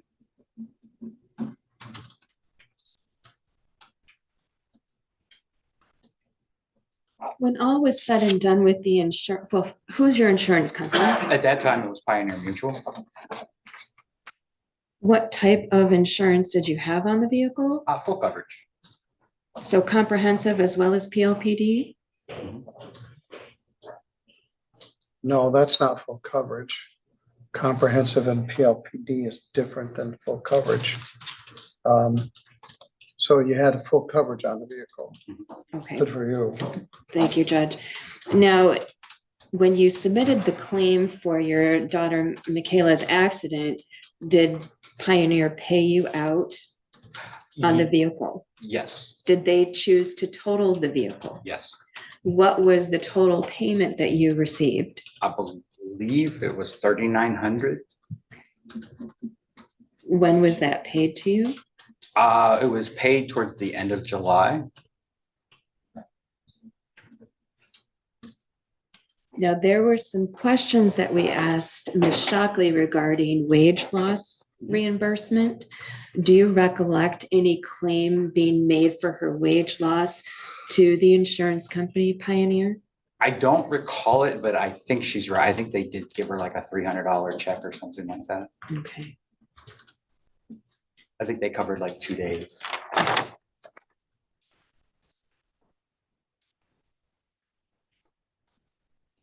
3 days.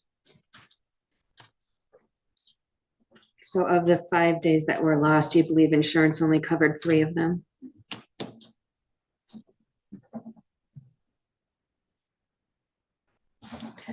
And we'd already asked some of this to Ms. Shockley, but the items that are being agreed to by the defendant, the tire iron, the jack, things of that nature, did insurance give you any compensation towards those items? No. They didn't cover any of the contents of the car. All right. Now, obviously, $3,900 is a lot less than the Blue Book values you stated of $14,000 to $15,900, correct? Yes. Did you have to get another vehicle for Ms. Shockley to be able to drive to and from work and in her daily living? Yes. Do you recollect what vehicle you purchased to replace the Prius that was damaged by the defendant and totaled? A 2013 Prius Model 2. So the same year, it was still a Prius, but it was a Model 2? Correct. So you'd previously had a Model 4. Right. How is the Model 2 different? No backup camera, no navigation system. It's just above the base model. Okay. Does it have any hands-free operation? It does have the hands-free, but it's a different type of hands-free than what's in the Model 4. It's a different brand.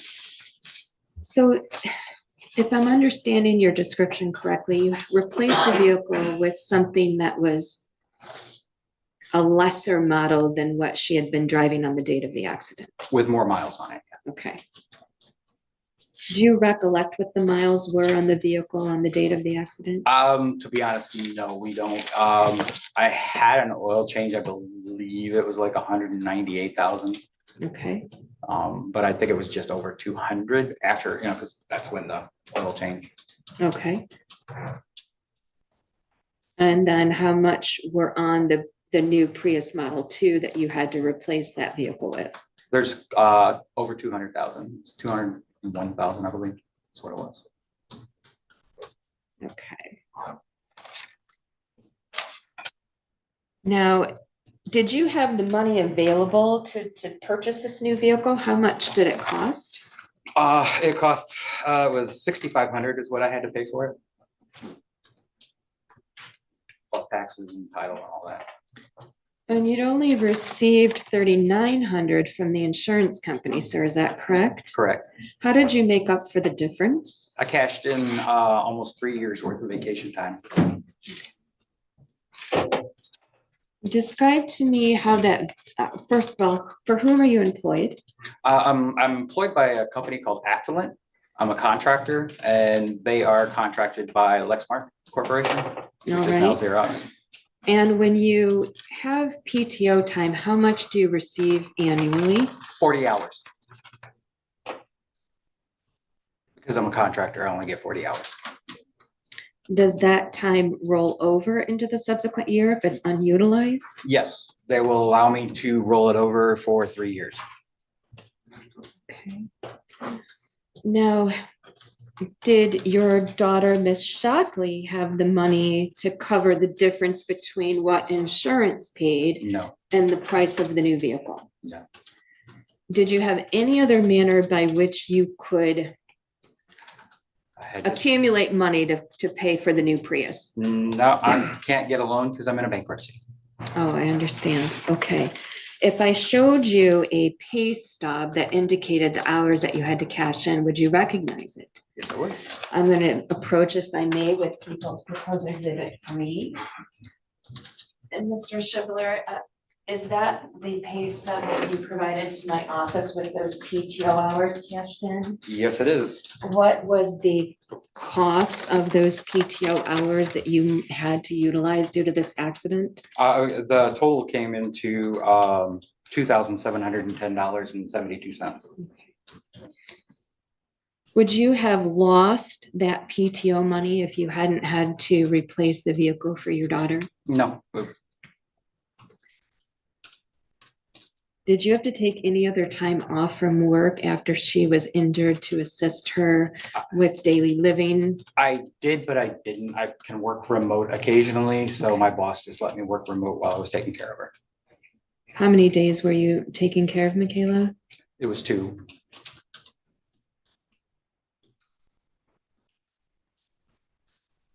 With respect to the vehicle insurance for medical coverage, did she have to go to the hospital? Yeah, she went to the hospital, but our deductible had been met for the year, so the insurance covered the 80%, and then the car insurance covered the rest.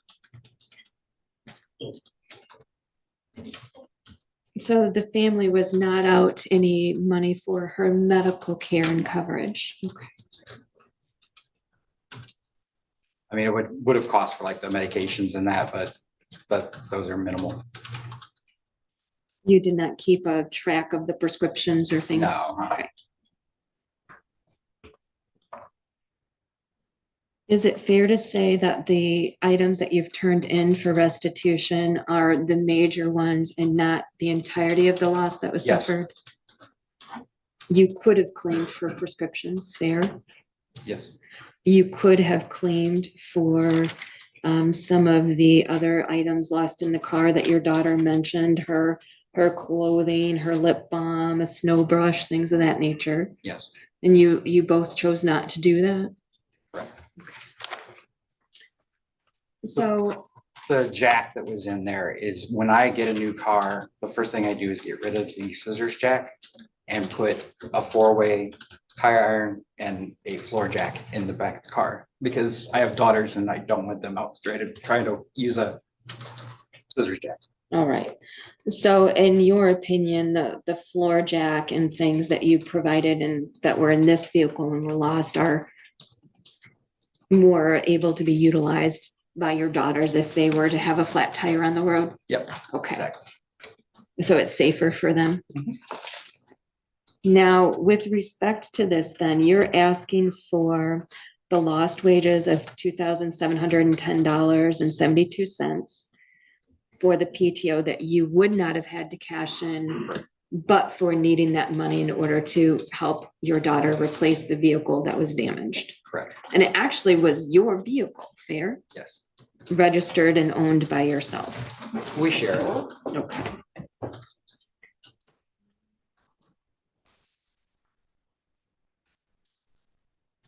Did the insurance company allow you to remove the tires off of the totaled vehicle? No, and they were shredded. Pretty much. I mean, there was gashes and stuff in them, chunks of rubber. Okay. You were able to go and see the vehicle after the accident? Yes, I was. Did you go over that at all with the insurance adjuster? Yeah, we did. We went over everything. So you saw the condition of the tires as you've just described? Would you still have that PTO in your bank, Mr. Shibler, if this accident hadn't occurred and you needed to replace your vehicle? Yes, because we were saving it up so that we could go on a vacation this summer.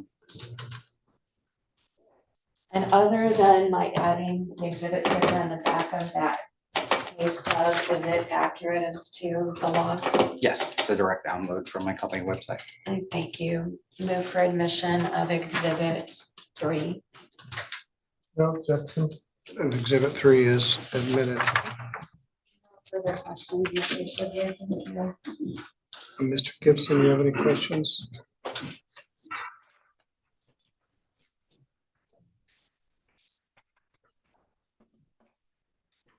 So, sir, you yourself did not suffer any type of physical injury from the car accident that your daughter was involved with, correct? No, not any physical injuries, no. Okay. Did you suffer any direct financial or emotional harm as a result of the crime? Yeah, actually emotional. I mean, my daughter texted me from inside the car because they hadn't got her out yet, that she'd just been rended because the text turned rear-ended into rended. Did you suffer any direct financial loss as a result of the crime? My vehicle. Now, the insurance company, you said they paid you $3,900? Yes. Was there a lien against the vehicle? No, there was not. So how did you only get $3,900? Because they couldn't read the odometer. That's what they told me they would give me. Did you get in touch with an attorney or question that? No.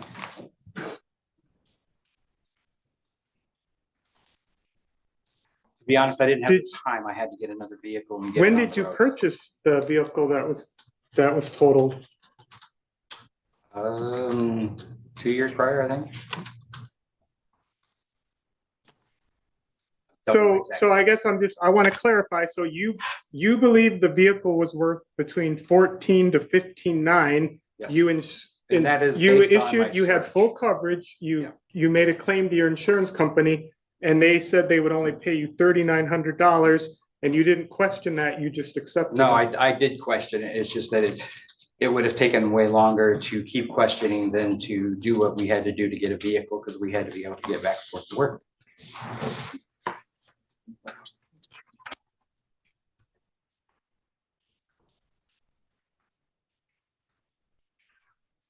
Was the air conditioner working in the car at the time of the accident?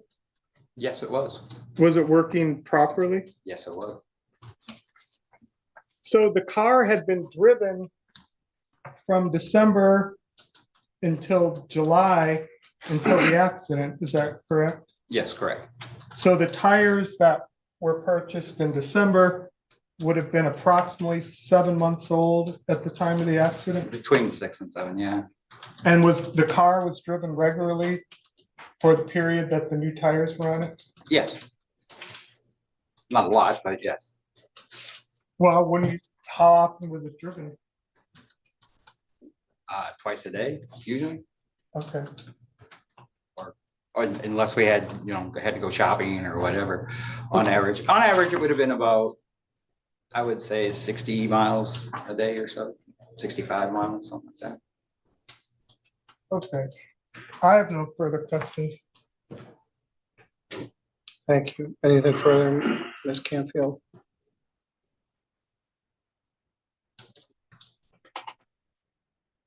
No, Your Honor. Thank you, Mr. Shibler. You may step down. Any further evidence from the state? No further proofs, Your Honor. Mr. Gibson, do you wish to produce any testimony or evidence? That's not gonna- I don't believe so, Your Honor. Just a closing argument, that's all. All right, fair enough. We'll let the state go first, and then you can make yours, Ms. Canfield. Thank you. Your Honor, as I've stated, we already have the $402.27 for the items in the car stipulated to.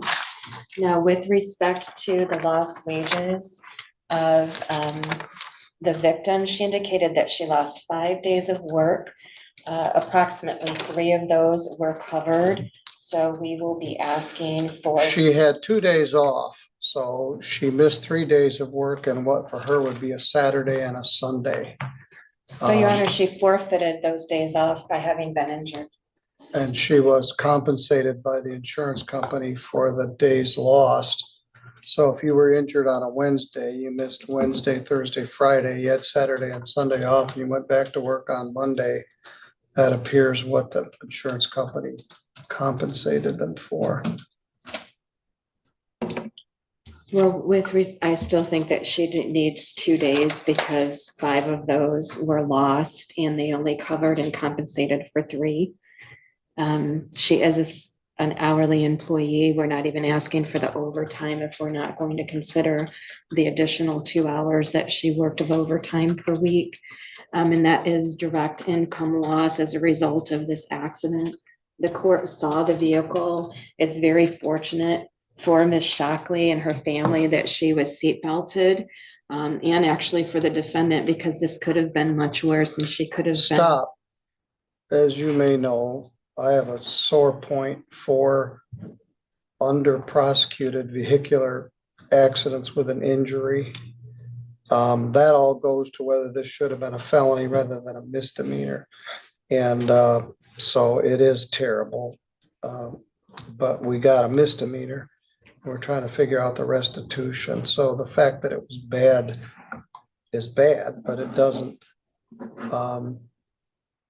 isn't relevant to the restitution. Well, Your Honor, I think it is in the fact that she indicated she had a sprained shoulder and subsequent head injuries. I agree 100%. That's why this should have been an OUIL with a serious injury, but it isn't. Your Honor, I don't mean to be disrespectful to the court. I'm just stating that these are important for the court to hear with respect to restitution, because additionally, her father, although he was allowed to work remotely, also had to provide daily living and assistance for her for those 2 days while she was in the initial injury phase. Now, with respect to that, they also had psychological injury. They're not claiming any compensation for that, although I can't imagine the call being received or a text from a daughter who'd been in an accident and not knowing her condition. With respect to the property damage and loss, it's clear here that the I'm sorry. Shibler. Thank you. I was just blanking on that last name. Mr. Shibler had testified that he had to replace the Model 2 with, again, the same year Prius, but a lesser or the Model 4 with the Model 2. And he wasn't even requesting the blue book value of the vehicle they lost, only the difference from what the insurance paid to the vehicle that he had to replace. So if purchased at $6,500, only compensated for $3,900, $2,600 would be the difference, but then he had to do $2,710.72 of his PTO because you also had to do the transfer plates, the insurance, the licensing, and the title for that vehicle that replaced the one that was lost due to the defendant's criminal conduct. So I would respectfully request that that entire $2,710.72 be included as well. Now, when you have here a somewhat unusual argument with respect to the air conditioning and the tires, but at this point, Mr. Shibler has testified that the air conditioning had been broken over the winter. It was replaced approximately 6 weeks prior to this accident, and then the vehicle was totaled. The insurance company was provided that cost for the tires as well as for the air conditioning. He indicated they did not compensate him for same, and being unable to utilize that vehicle that was just repaired, it's my belief that the air conditioning cost should also be paid by the defendant. Similarly with the tires, I try to do some quick calculations with respect to the mileage, but it appears that the mileage for those 6 to 7 months of utilization, according to Ms. Shockley and Mr. Shibler, would have been somewhere between 5,000 to 11,000 miles on those brand new tires. At the time the air conditioning was replaced, those tires were checked. They were still in new pristine condition with, say, a little wear and tear. So I believe that the tire amount should be compensated as well, because as Mr. Shibler testified, When he saw the vehicle subsequent to the accident and also met there with the insurance adjuster, the tires were damaged and shredded. They were not able to be saved. Those also were not compensated by the insurance company. And I certainly understand the questions of the defense as to, well, why didn't you challenge that with the insurance company? Why didn't you get an attorney to ask for a higher replacement value for the vehicle, considering the blue book values at the time? He simply said, I was caring for my daughter. I needed to work. He's also testified he's in a bankruptcy proceeding. He's got a lot going on where he just didn't have the time to argue, and they needed a vehicle toot sweet. So they replaced it with a much lesser model in a time that they needed to, so they can continue with their work and daily living. I don't think he should be faulted for the fact that the insurance company chose not to pay the blue book value.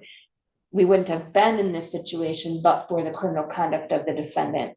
So I'm respectfully requesting the items in the car, the 2 days of lost wages for the victim, the PTO loss that was cashed in to cover the balance of the vehicle not covered by insurance, as well as the air conditioning and the tires.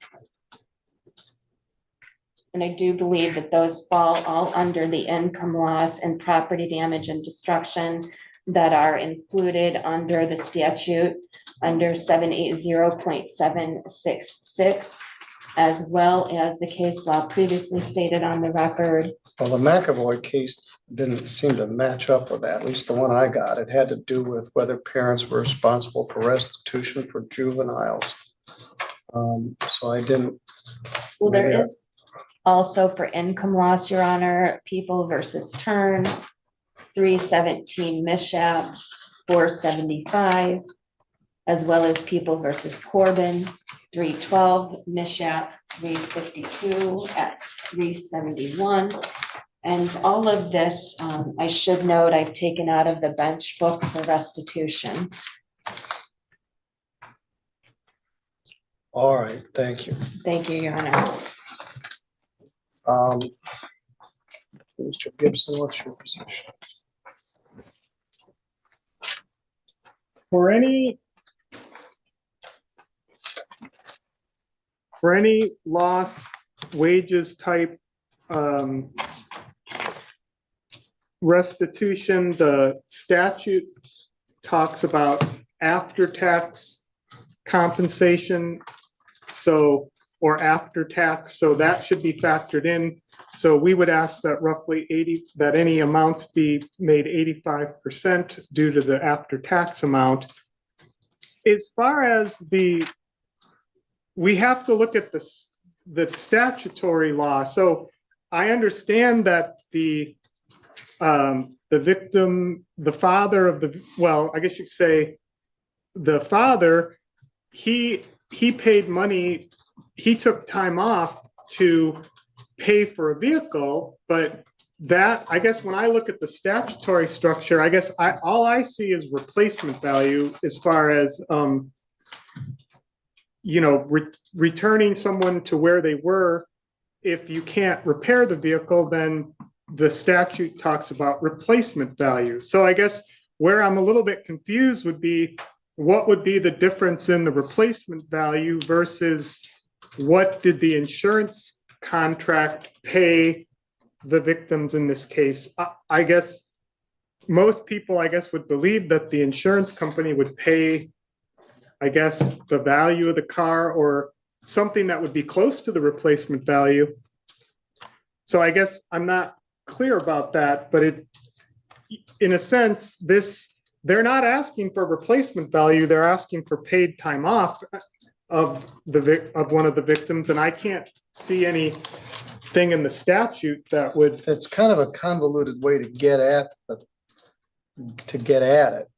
Let's say that he cashed in his retirement account and used some money for that, or he used a CD that he had and he had to cash it in early and lost interest on it. It doesn't, to some extent, matter what the source of the funds were that were used, is how much was the cost. Let's say he borrowed it from the bank at 7.5% interest. he would incur an interest cost. So I'm trying to figure out the value rather than where the money came from. But and maybe it's wrong for me to focus on where the money comes from, because I guess in a sense, he's saying that this was part of the replacement value, but I guess that's where I'm confused, is that it seems like that the insurance company should have paid either the replacement value or something very close to the replacement value. So I guess I guess I'm still not quite clear about that. And I do believe that, you know, any restitution should be offset by any type of insurance benefits that were received by the victims. But as far as the replacement value, I guess the defendant would object to the way that the prosecution has asked for it in this case. So I guess we would object to the $2,710 and $72. And we would object to the, now as far as the $559.59 for tires and $424.84, again, we would object to those because I don't believe the statute would call for those. But also, even if we took the state's argument, there was approximately 7 months of tire use and a few months of air conditioner use. So it's not as if those were just brand new repairs that had just been done like the day before. So I would ask the court to take that all into consideration. Thank you. Brief rebuttal, Your Honor. yeah, Statutorily, the replacement value can also be considered the fair market value of the property at the date of the damage, loss, or destruction. Arguably here, it is the cost of the vehicle as testified to by Mr. Shibler, which was $6,500. And again, his PTO covered the portion that the insurance didn't cover. We're not requesting the portion that the insurance covered, only what he had to cover additionally. yes. With respect to the after-tax compensation, I've calculated if 2 days are granted by the court, 85% of that would be $200.32. Yeah, that's the figure I got. But I still believe that the air conditioning and tires were in the condition relatively new. The air conditioning had been used probably less than 6 weeks and would have presumably been continued to be used for the duration of the ownership of the vehicle had it not been totaled by the defendant's conduct. So again, we would just ask the court order as requested the things mentioned in prior argument. Thank you. Thank you. All right, as I indicated, this is a topic we discuss with new judges at new judge school. I spent a day with another judge from Farmington Hills teaching sentencing. These are tough questions without clear answers often. The quintessential case where the insurance company pays X and the car owner believes the car is worth much more than that. So the insurance company reimbursed them for this Prius with 200,000 miles on it for $3,900. And I'm sure it was probably worth more than that. But we don't have any real testimony about the fair market value of the vehicle. We have hearsay that Mr. Shibler looked it up on Kelly Blue Book, which isn't absolute gospel, and it was worth substantially more than that, which I don't have any trouble believing. What we do know is they had to buy another vehicle similar with less features.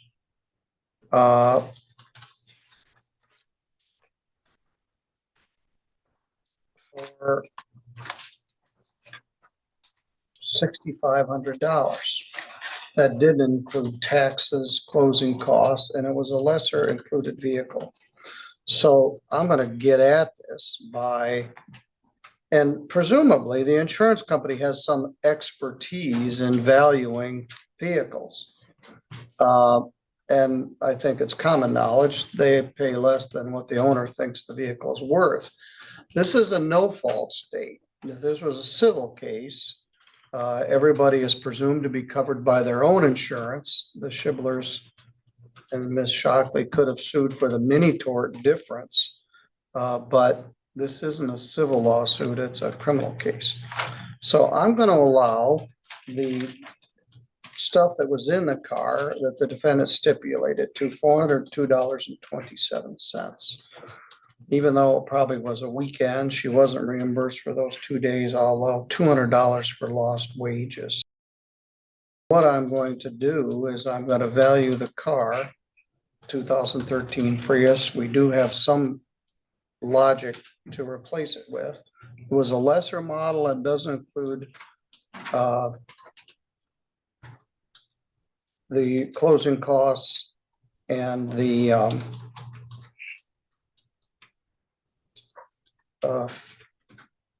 other fees that go with it. So I'm going to allow $7,500 for the new Prius minus $3,900 that they were reimbursed.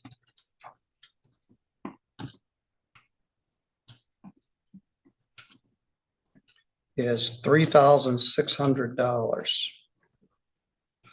The business about the air conditioning and the tires is a red herring. The car is worth what it's worth. So how do you value that? I painted the car in September, so I should include the cost of a new paint job.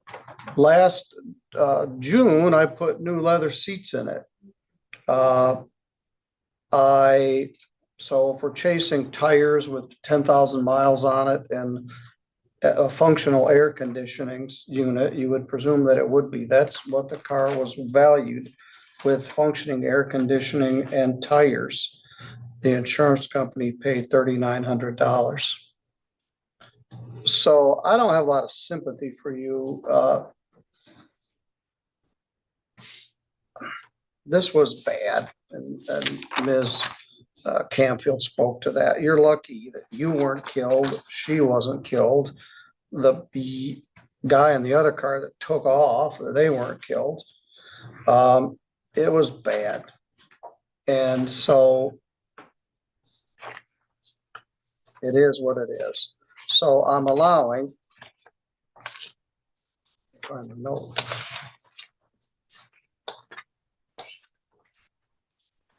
Total that up.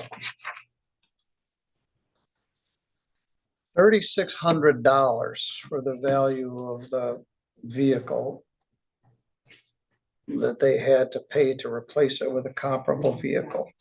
$200 for lost wages, plus $403, we'll call it, is $4,203,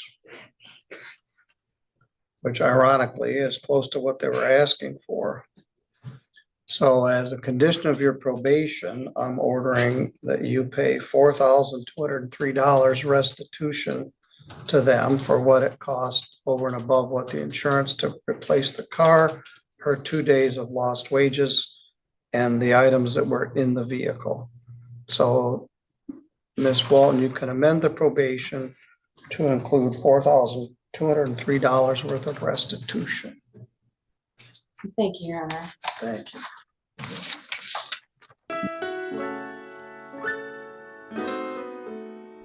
That should have all been worked out way ahead of time. Oh my word.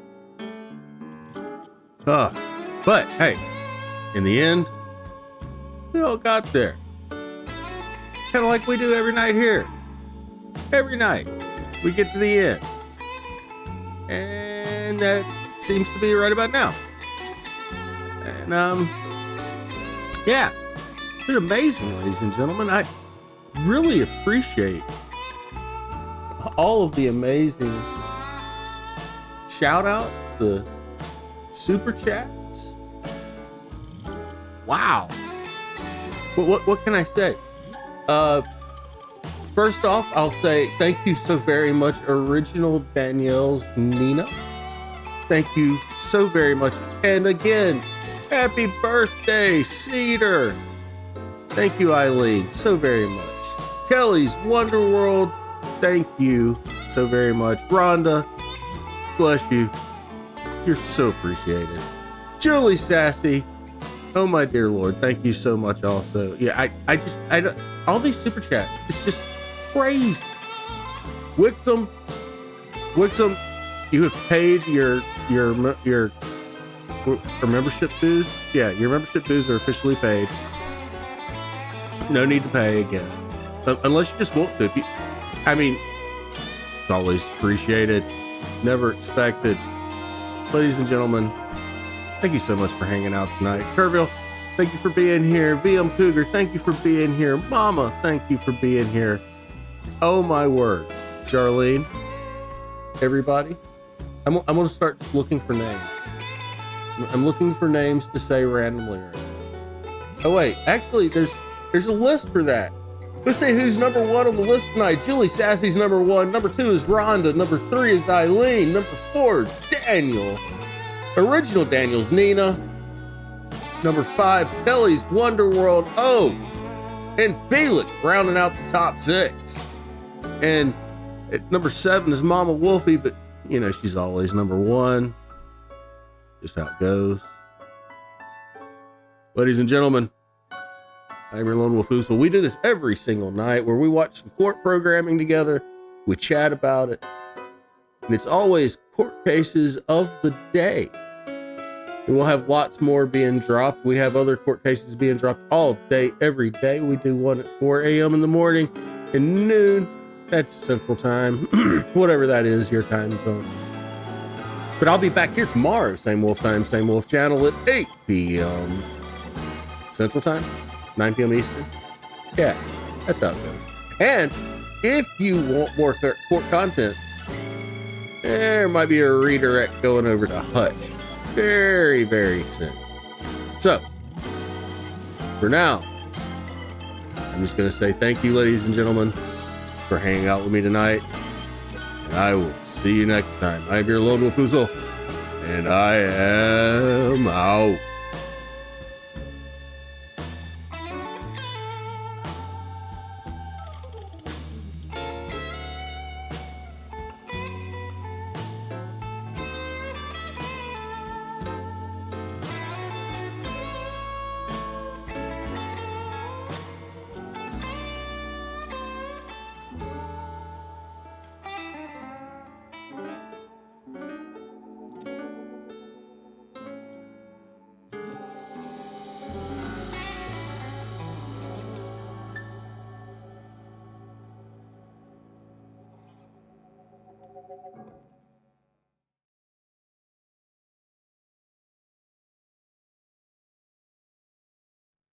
Why are you still here? There's nothing else.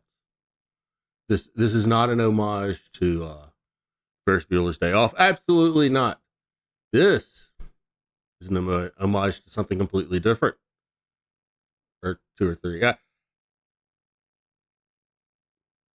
That's no moon. That's a space station.